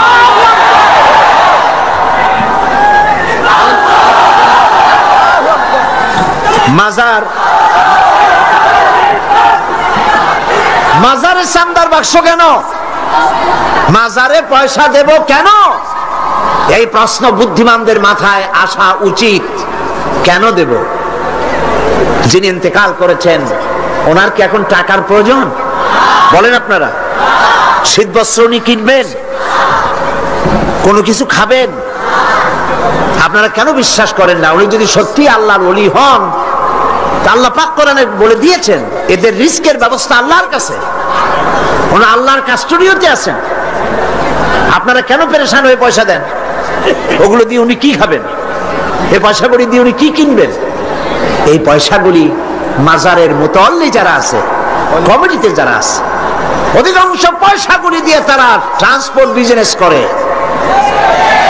এক্সপোর্ট ইম্পোর্ট বিজনেস করে, কোটি কোটি টাকার মালিক হয়েছে আপনাদের পয়সা দিয়ে, আর আপনি শিরক করেছেন ওখানে পয়সা দিয়ে।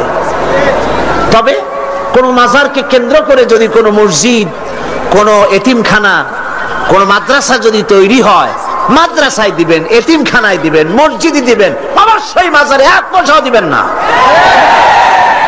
কে বলেছে আপনাকে মাজারে গম্বুজ উঠাইতে? কেন উঠাইছেন? কেন উঠাইছেন? কি জবাব দেবেন? মাজারে গম্বুজ কেন দিয়েছেন? কি জবাব দিবেন? কে বলেছে গম্বুজ তুলতে? পীর সাহেবদের কবরের মর্যাদা বেশি না সাহাবায়ে কেরামদের কবরের মর্যাদা বেশি? মদিনা যায় দেখতে পারেন না? সাইয়্যিদুশ শুহাদা হযরত হামজা রাদিয়াল্লাহু তাআলা আনহু, দুনিয়ার সব ওয়ালি আলেম ওলামা যদি এক জায়গায় হয়, হযরত হামজার একখানা হাতের সমান হবে? হবে? সেই মাজারে তো কোনো গম্বুজ নাই। হযরতে ইবনে মাসউদ রাদিয়াল্লাহু তাআলা আনহু, হযরত ইবনে আব্বাস রাদিয়াল্লাহু তাআলা আনহু, হযরত আবু সাঈদ খুদরি রাদিয়াল্লাহু তাআলা আনহু, হযরত উসমান রাদিয়াল্লাহু তাআলা আনহু, অন্তত 10,000 সাহাবীর মাজার তো জান্নাতুল বাকিতে রয়েছে। একটা গম্বুজ নাই, একটা চাদর নাই, একটা আগরবাতি নাই, একটা মোমবাতি নাই। আপনারা কেন এইসব করেন? কে কি বললো আপনারা কেন শুনবেন? জেহেন সাফ করে নেবেন।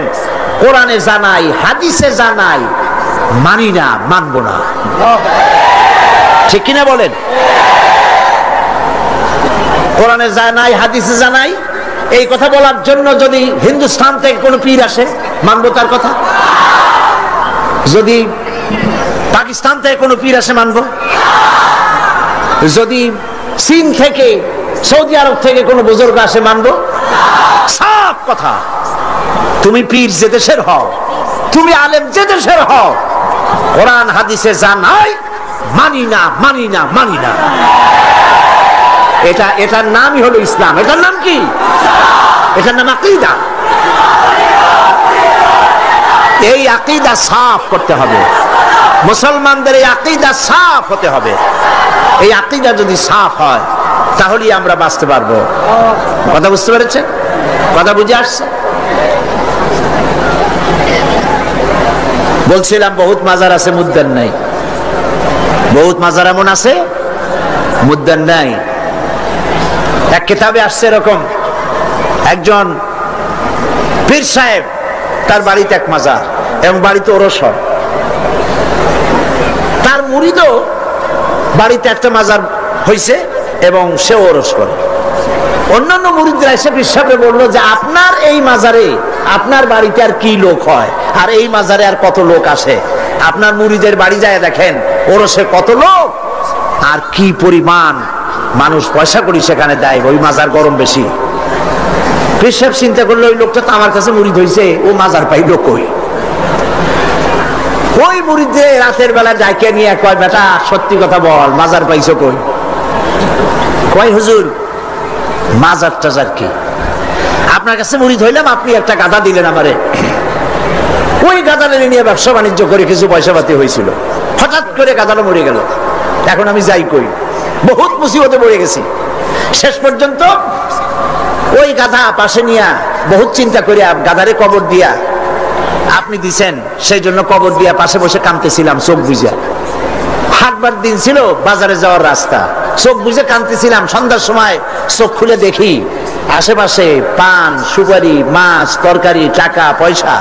তার মানে লোকেরা যাচ্ছে, মাজার দেখে মনে করছে নতুন কোনো পীরের মাজার বোধ হয়, তো যে যার কাছে যা ছিল একটু একটু করে দিয়ে গেছে, অনেক হয়েছে। তারপরে এসে ভিড় জমলো। এরপরে কি করব, বহুত চিন্তা ভাবনা করে একটা সাইনবোর্ড লাগাই দিলাম, হযরত গেদা শাহ রহমতুল্লাহ আলাইহির মাজার। পীর সাহেব বললেন, খারাপ হয় নাই, আমি যে তোমারে গাদাটা দিছিলাম, ওইটার মায়ের কবর হলো আমার বাড়িতে। নাউজুবিল্লাহ বলে। এই জন্য হক্কানি পীরের মাজার যেগুলি, সেগুলি তো জিয়ারত করা যাবে অবশ্যই।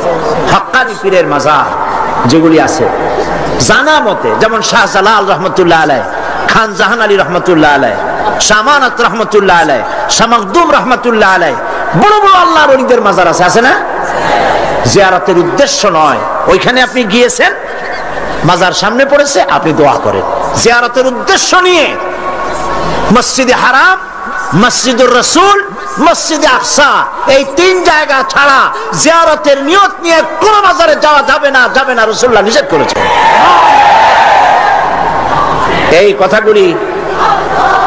এই কথাগুলি যদি আমাদের মনে থাকে তাহলে আমরা উপকৃত হতে পারবো। বলি আলহামদুলিল্লাহ, বলেন আলহামদুলিল্লাহ। আপনি আমার আল্লাহ কি শুনতে পান না? বলেন পান কিনা? তিনি দেখতে পান, তিনি সব শুনতে পান, সব দেখতে পান। কাজী যা বলবেন আল্লাহকে বলেন। ওয়াইজা সাআলতা ফাসআলিল্লাহ ওয়াইজা ইসতাআনতা ফাসতাইন বিল্লাহ। যা চাইবেন আল্লাহর কাছে চান, যা বলবেন আল্লাহর কাছে বলেন। আল্লাহ পাক বলেছেন, আলাইসাল্লাহু বিকাফিন আবদা, আলাইসাল্লাহু বিকাফিন আবদা। আমি কি আমার বান্দার জন্য যথেষ্ট নই? আল্লাহ প্রশ্ন করছেন, আমি কি আমার বান্দার জন্য যথেষ্ট নই? আপনারা বলেন অবশ্যই যথেষ্ট, বলেন সবাই অবশ্যই যথেষ্ট। সুতরাং আল্লাহ পাক হচ্ছেন সর্বময় ক্ষমতার মালিক। আপনার আমার যা প্রয়োজন সব আল্লাহকে বলবো, রাজি আছি? এটাই হচ্ছে তাওহীদ এবং শিরক বর্জন। সর্বাবস্থায় শিরককে বর্জন করতে হবে। হযরতে মুআজ রাদিয়াল্লাহু তাআলা আনহু তিনি হাদিস বর্ণনা করেছেন, নবী করিম সাল্লাল্লাহু আলাইহি সাল্লাম বলেছেন, ইয়া মুআজ, 3 বার ডাকলেন। হযরত মুআজ বললেন, লাব্বাইক ওয়া সাদাইক। হুজুর বললেন, মুআজ তুমি কি জানো বান্দার উপরে আল্লাহর হক কি, আবার আল্লাহর উপরে বান্দার হক কি? হযরতে মুআজ রাদিয়াল্লাহু তাআলা আনহু বলেন, আমি জানি না, আল্লাহর নবী ভালো জানেন।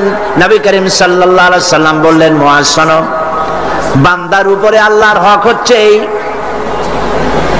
বান্দার উপরে আল্লাহর পাওনা, আল্লাহর দাবি, আল্লাহর হক হচ্ছে যে বান্দা আল্লাহর সাথে তার ইবাদতের মধ্যে কাউকে শরীক করবে না। আর আল্লাহর উপরে বান্দার হক হলো এই, আল্লাহর উপরে বান্দার পাওনা বা দাবি হলো এই যে বান্দা আল্লাহর ইবাদতে কাউকে শরীক স্থাপন করবে না। আল্লাহ রাব্বুল আলামিন তার জন্য জাহান্নামের আগুন হারাম করে দিবেন। শিরক সর্বাবস্থায় বর্জন করতে হবে। এবং এই জন্যে শিরক হচ্ছে একটা বোমার মতো। আপনারা জানেন যে বোমা, কোন জায়গায় যদি বোমা মারে কেউ, বিল্ডিং উড়ে যায়, জায়গা গর্ত হয়ে যায়। একটা বিল্ডিং বানাতে খরচ হলো 50 লক্ষ টাকা, 1 কোটি টাকা বা 5 কোটি টাকা খরচ হয়েছে একটা বিল্ডিং করতে। এটা উড়াই দেওয়ার জন্য মাত্র কয়েক কেজি ওজনের একটা বোমা যথেষ্ট। এই বোমার দাম কি আমি জানি না। একটা বোমা একটা বিল্ডিং এর তলায় রেখে দিল বা দূরে কোথাও রাখলো, এরপরে রিমোট কন্ট্রোল দিয়ে সুইচ অন করলো, এই বিল্ডিংটা থাকবে আস্ত না উড়ে যাবে? উড়ে যাবে কিনা? 50 কোটি টাকা খরচ করা বিল্ডিংটি সামান্য কয়েক হাজার টাকা দামের একটা বোমা বিস্ফোরণের সঙ্গে সঙ্গে বিল্ডিংটা যেভাবে হাওয়ায় মিলিয়ে যায়, অনুরূপ ভাবে কিয়ামতের দিন শিরক মিশ্রিত আমলনামা নিয়ে যে সব বান্দা আল্লাহর দরবারে হাজির হবে, ওদের ব্যাপারে রব্বুল আলামিন বলেন, وَقَدِمْنَا إِلَى مَا عَمِلُوا مِنْ عَمَلٍ فَجَعَلْنَاهُ هَبَاءً مَنْثُورًا।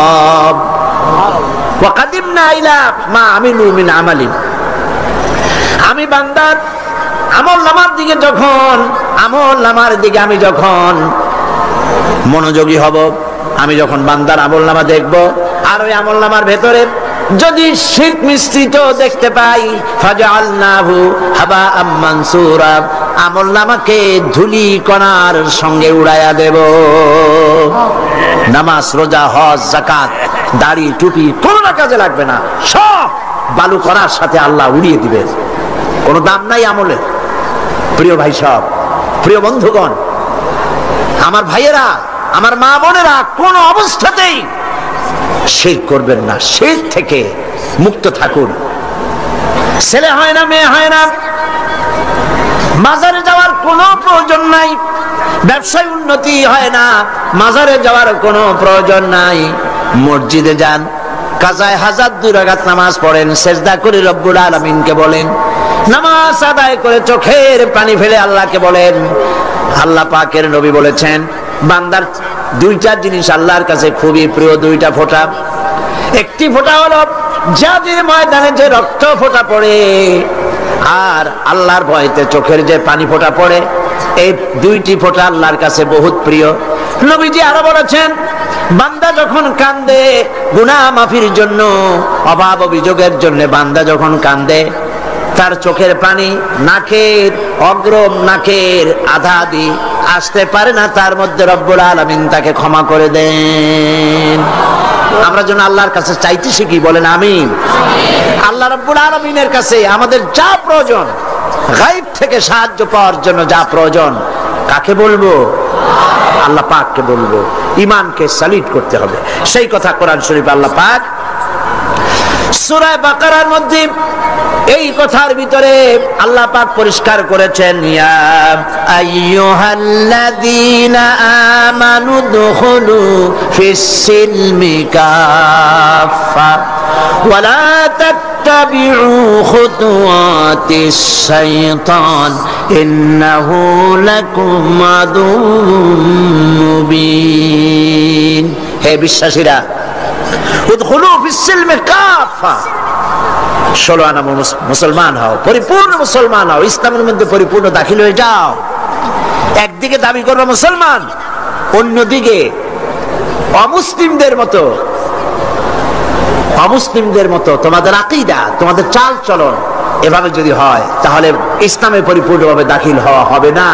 শুধু নামাজ রোজা হজ যাকাত করি ইসলামে পরিপূর্ণ প্রবেশ করা যাবে না।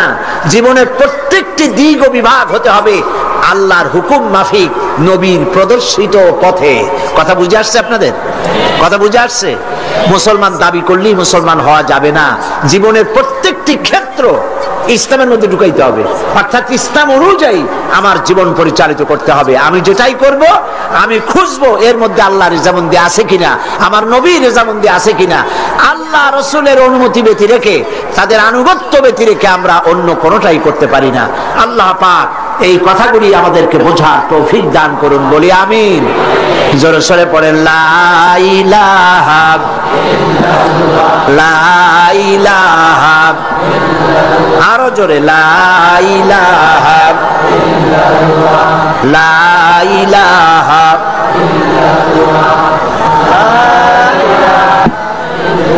লা ইলাহা ইল্লাল্লাহু মুহাম্মাদুর রাসূলুল্লাহ। আমরা এখন মোনাজাত করব,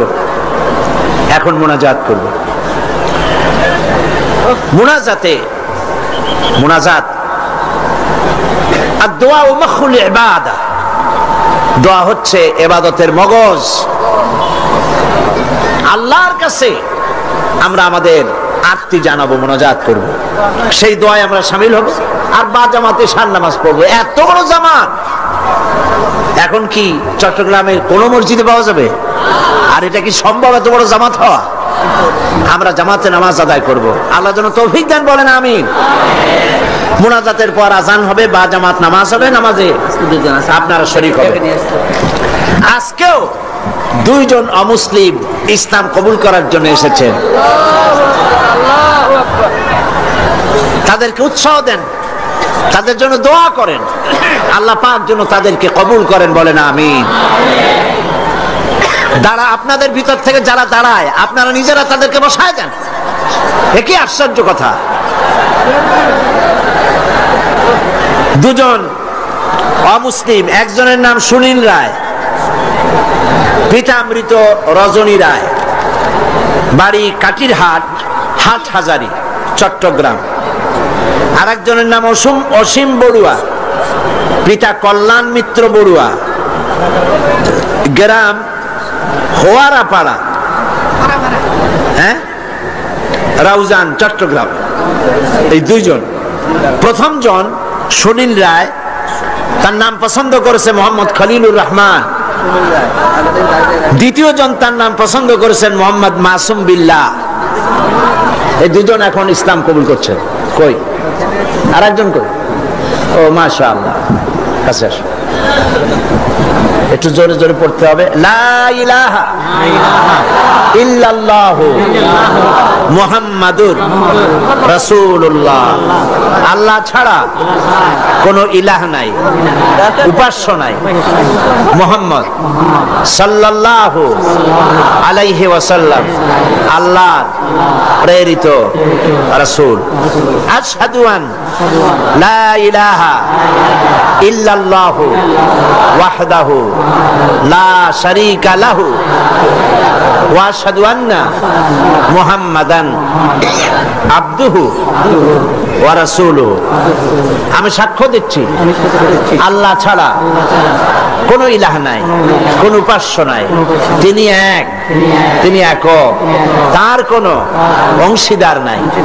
আমি আরো সাক্ষ্য দিচ্ছি মুহাম্মদ সাল্লাল্লাহু আলাইহি ওয়াসাল্লাম আল্লাহর বান্দা এবং তার প্রেরিত রাসূল। আসসালামু আলাইকুম। সবাই বলেন ওয়ালাইকুম আসসালাম। আমরা না আর বলতে হবে না, আমরা এই দুইজন নতুন মুসলমান আমাদের ভাই, বলেন আলহামদুলিল্লাহ। আল্লাহ যেন তাদের ইসলামী জীবন যাপনের, সুন্দরভাবে ইসলামী জীবন যাপনের তৌফিক দেন, বলেন আমিন। এবং ইসলাম কবুল করার কারণে কোনো অসুবিধা, ঘটনা, দুর্ঘটনা, নানান রকমের অসুবিধা থেকে আল্লাহ পাক যেন তাদেরকে হেফাজতে রাখেন এবং আল্লাহ পাক যেন তাদেরকে খাঁটি মুমিনে পরিণত করে দেন। ইসলাম কবুল করার কারণে এই বিশাল লাখো জনতার পক্ষ থেকে আমি তাদেরকে আলিঙ্গন করছি।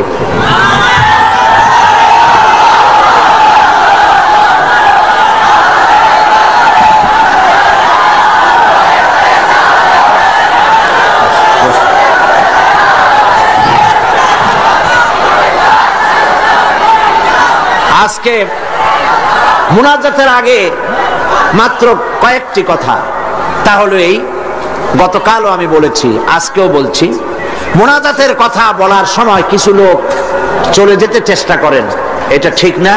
মুনাজাত করেই যাবেন, এটি মনে রাখবেন আপনারা মেহেরবানি করে। মনে থাকবে তো? তারপরে কথা হচ্ছে, গতকালও বলেছি, প্রত্যেক দিন আপনারা পকেটে করে টাকা নিয়ে আসবেন। তাফসীরের মাহফিল জীবনের শ্রেষ্ঠ সম্পদ মনে করবেন এবং একটা বাজেট রাখবেন তাফসীরের মাহফিলের জন্য।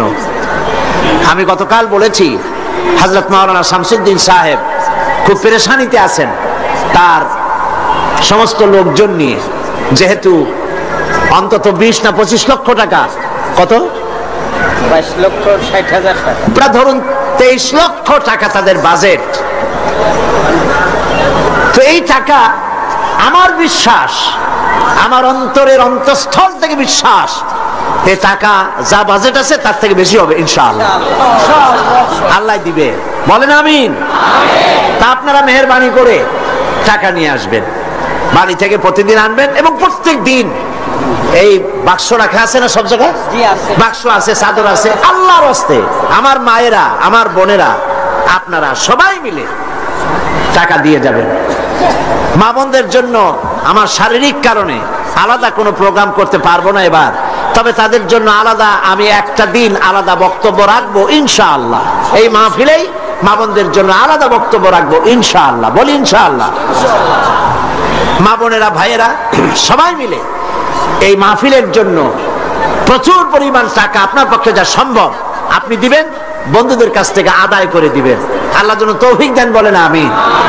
এরপরে গতকাল বলেছিলাম, ঢাকা থেকে এবং চট্টগ্রামের পুস্তক ব্যবসায়ীরা লক্ষ লক্ষ টাকা পুঁজি ইনভেস্ট করে এই চট্টগ্রাম তাফসীর মাহফিলে বিক্রয়ের আশায়। আর এই বইপত্রগুলি সব আপনাদের ঈমান বৃদ্ধির কাজে লাগবে, বলেন আমিন। বহুত বই আছে এখানে, বই অনেক বৃহস্পতিবার সকাল 10টা থেকে শুধু মহিলাদের জন্য আমাদের বলবো তো এই বইয়ের ইসলামী বই মানুষকে ঠকায় না। নাস্তিকদের লেখা বই পড়লে ঈমান নষ্ট হয়, কিন্তু আলেমদের লেখা, ওলামাদের লেখা বই পড়লে ঈমান বৃদ্ধি পায়। বলেন আলহামদুলিল্লাহ। কারণ তারা কোরআন হাদিস দিয়েই বই লেখেন। কোরআন হাদিসের বই দিয়ে স্টলগুলি ভরা। আমি গতকালও বলেছি, এত বড় বই মেলা বাংলাদেশের কোথাও নাই। ইসলামী বইয়ের এত বড় মেলা বাংলাদেশে হয় না।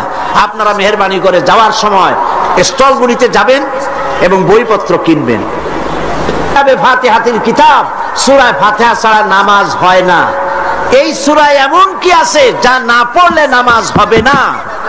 সেই জন্য সূরা ফাতিহার তাফসীর আমি যেটা করেছিলাম এবং সম্পাদনা করেছি, লিখেছি, যারা সেবেছে তারা নাম রেখেছে তাফসীরে সাঈদী। সূরা ফাতিহার তাফসীর বাংলা ভাষায় সূরা ফাতিহার উপরে সর্ববৃহৎ কিতাব, 780 পৃষ্ঠার এই কিতাবখানা প্রত্যেক দোকানে পাওয়া যাবে। আপনি নিবেন, বন্ধুদেরকে নিতে বলবেন এবং মহিলাদেরকেও আপনারা নিয়ে দেওয়াবেন সূরা ফাতিহা বোঝার জন্য। আল্লাহ পাক সকলকে তৌফিক দিন। এবং পুরো তাফসীরকে বোঝার জন্য তাফহিমুল কোরআন ফি জিলালিল কোরআন, বিশ্ববিখ্যাত এই দুই তাফসীর এখানে কমপ্লিট সেট পাওয়া যাবে। আপনারা কিনবেন, আল্লাহ তৌফিক দান করুন। আর মহিলাদের জন্য আগামী বৃহস্পতিবার সকাল 10টা থেকে নিয়ে 12টা পর্যন্ত 2 ঘন্টা শুধু মহিলাদের জন্য বই পুস্তক খরিদের জন্য সুযোগ করে দেওয়া হবে। আল্লাহুম্মা আমিন। রব্বানা যালামনা আনফুসানা ওয়া ইন লাম তাগফির লানা ওয়া তারহামনা লানাকুনান্না মিনাল খাসিরিন। রব্বুল আলামিন লাখো মুসলমান নরনারী কোরআনের পাগল হয়ে, কোরআন প্রেমিক মুসলমানেরা, মুসলমান নরনারী একত্রিত হয়ে ঘন্টার পর ঘন্টা তোমার দ্বীনের কথা শুনেছি, দরুদ ও সালাম পড়েছি। মেহেরবানি করে দুরুদ ও সালাম টুকুন সোনার মদিনায় নবীজির রওজা মোবারকে পৌঁছায়া দাও। আয় আল্লাহ তাআলা, আমাদের মধ্য থেকে আমাদের মা বাপ যারা কবরে চলে গেছে, আমাদের দাদাদের, নানা নানি, আত্মীয় স্বজন, কবরগুলিকে জান্নাতের টুকরায় পরিণত করে দাও। রব্বির হামহুমা কামা রব্বায়ানি সগীরা।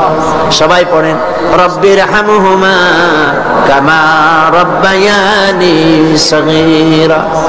আয় আল্লাহ তাআলা, সারা জীবন গুনাহ করেছি আমরা, তুমি দয়া করে আমাদের জিন্দেগির গুনাহ খাতা মাফ করে দাও। আল্লাহ তাআলা, সারা পৃথিবীতে আজ মুসলমানদের বড় দুর্দিন। আয় আল্লাহ, আয় খাসা, আয় খাসানে রাসূল ওয়াক্ত দুআ হ্যায়। আয় খাসা, আয় খাসানে রাসূল ওয়াক্ত দুআ হ্যায়। উম্মত পে তেরি আকে আজব ওয়াক্ত পড়া হ্যায়। আয় আল্লাহ, বড় বিপদে পড়েছি আমরা। দুনিয়ার সব বড় বড় শক্তিগুলি ঐক্যবদ্ধ হয়ে আজ মুসলমান মারার জন্য উঠে পড়ে লেগেছে। আল্লাহ, আমাদের বলার জায়গা নাই, তুমি ছাড়া আমাদেরকে সাহারা দেবে। রব্বুল আলামিন, গুনাহ করেছি ঠিক, আমরা গুনাহগার তাও স্বীকার করি, তবুও একটা ভালো পরিচয় আমাদের আছে। এই ভালো পরিচয়টা হলো আমরা তোমার হাবিবের উম্মত। আমিন। এতটুকুন কারণে হলেও নবীজির সদকায় আল্লাহ তুমি দয়া করে দুনিয়ার মুসলমানদের বিপদ থেকে বাঁচাও। আয় আল্লাহ, দুনিয়ায় যেখানে যা কিছু ঘটে, সন্ত্রাসী ঘটনা, বোমা বিস্ফোরণের ঘটনা, যেখানে যা কিছু ঘটে, আল্লাহ দুনিয়ার কাফেররা ঐক্যবদ্ধভাবে সেই দোষ আমাদের মাথায় চাপায়। সুতানাতা দিয়া মুসলমান মারে, মুসলমানদের মসজিদ মাদ্রাসা শেষ করে, আলেম ওলামাদের উপরে আঘাত করে। আল্লাহ তুমি দয়া করে মুসলমানদেরকে সাহারা দাও। রব্বুল আলামিন, দুনিয়ার সব মুসলমানদের উপরে তোমার রহমত নাজিল করো। আল্লাহ তাআলা হযরত মাওলানা শামসুদ্দিন সাহেব, আল্লাহ তুমি তাকে হায়াতে তাইয়্যিবা সেহাতে কুল্লিয়া দান করো। আল্লাহ তাআলা ইসলামী সমাজ কল্যাণ পরিষদকে তুমি কবুল করো। আল্লাহ তাআলা হযরত মাওলানা মুমিনুল হক চৌধুরী সাহেব, আল্লাহ তাআলা সারা জীবন ইসলামের খেদমত করে করে বার্ধক্যে উপনীত হয়েছে, তার প্রতি তুমি রহম করো। সব ইসলামী আন্দোলনের নেতা কর্মীদের উপর রহম করো। আল্লাহ তাআলা 4 দলীয় ঐক্য জোটকে এই ঐক্য জোটের ঐক্যকে চিরস্থায়ী করে দাও, ঐক্যকে মজবুত করে দাও। যারা ঐক্যে ফাটল ধরাতে চায় আল্লাহ তুমি তাদেরকে হেদায়েত করে দাও। আল্লাহ এই দেশটা একদিন, এই দেশে কোরআন সুন্নাহর আইন দিয়ে পরিপূর্ণ ইসলাম চলছে, এই দৃশ্য আমাদেরকে দেখাই দিও না রব্বুল আলামিন। কোরআনের তাফসীরের মাহফিল চট্টগ্রাম, আল্লাহ তাআলা এই তাফসীরের মাহফিলের ক্যাসেট সারা পৃথিবীতে ছড়িয়ে যায় রব্বুল আলামিন। কোরআনের তাফসীর সারা দুনিয়ায় পৌঁছে দেওয়ার জন্য যারা ক্যাসেট বন্দি করে, কষ্ট করে মানুষের কাছে পৌঁছাবার ব্যবস্থা করে, আল্লাহ তাআলা তাদের উপরে তোমার রহমত নাজিল করো। সারা দুনিয়ার মুসলমানদের জন্য হেদায়েতের জরিয়া বানায়া দাও। আয় আল্লাহ তাআলা, আমরা থাকবো না, আমরা যারা আছি আমরা থাকবো না, কিন্তু তাফসীরের মাহফিল কিয়ামত পর্যন্ত চট্টগ্রামে স্থায়ী করে দিও রব্বুল আলামিন। বহু টাকার প্রয়োজন, আল্লাহ তাআলা তোমার ধনাঢ্য ব্যক্তিদের দিল খুলে দাও। যারা এই মাহফিলের সাথে শত্রুতা পোষণ করে তাদেরকে বন্ধু বানায় দাও। যারা ভুল বুঝে দূরে দূরে থাকে তাদেরকে আমাদের ভাই বানায় দাও। আল্লাহ তাআলা সকলের দিল কোরআনের দিকে, আলেমদের দিকে মোহাব্বত ভরে দাও। আল্লাহ হিংসা কমায় দাও। আলেম দেখলে যাদের গা জ্বলে ওঠে, নাম মুসলমান, আলেম দেখতে পারে না, মাদ্রাসা সহ্য করতে পারে না, আল্লাহ তুমি দয়া করে তাদের হেদায়েত নসিব করে দাও।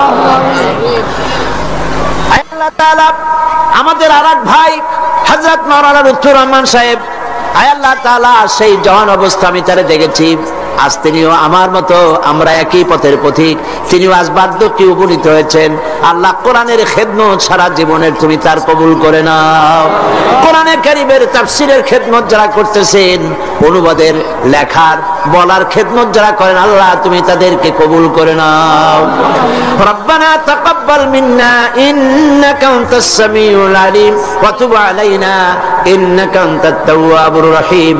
সুবহানা রাব্বিকা রাব্বিল ইজ্জাতি আম্মা ইয়াসিফুন ওয়া সালামুন আলাল মুরসালিন ওয়ালহামদুলিল্লাহি রাব্বিল আলামিন। ওয়াজআল আখিরা কালিমাতিন ইনদাল মাউত লা ইলাহা ইল্লাল্লাহু মুহাম্মাদুর রাসূলুল্লাহ। আসসালামু আলাইকুম।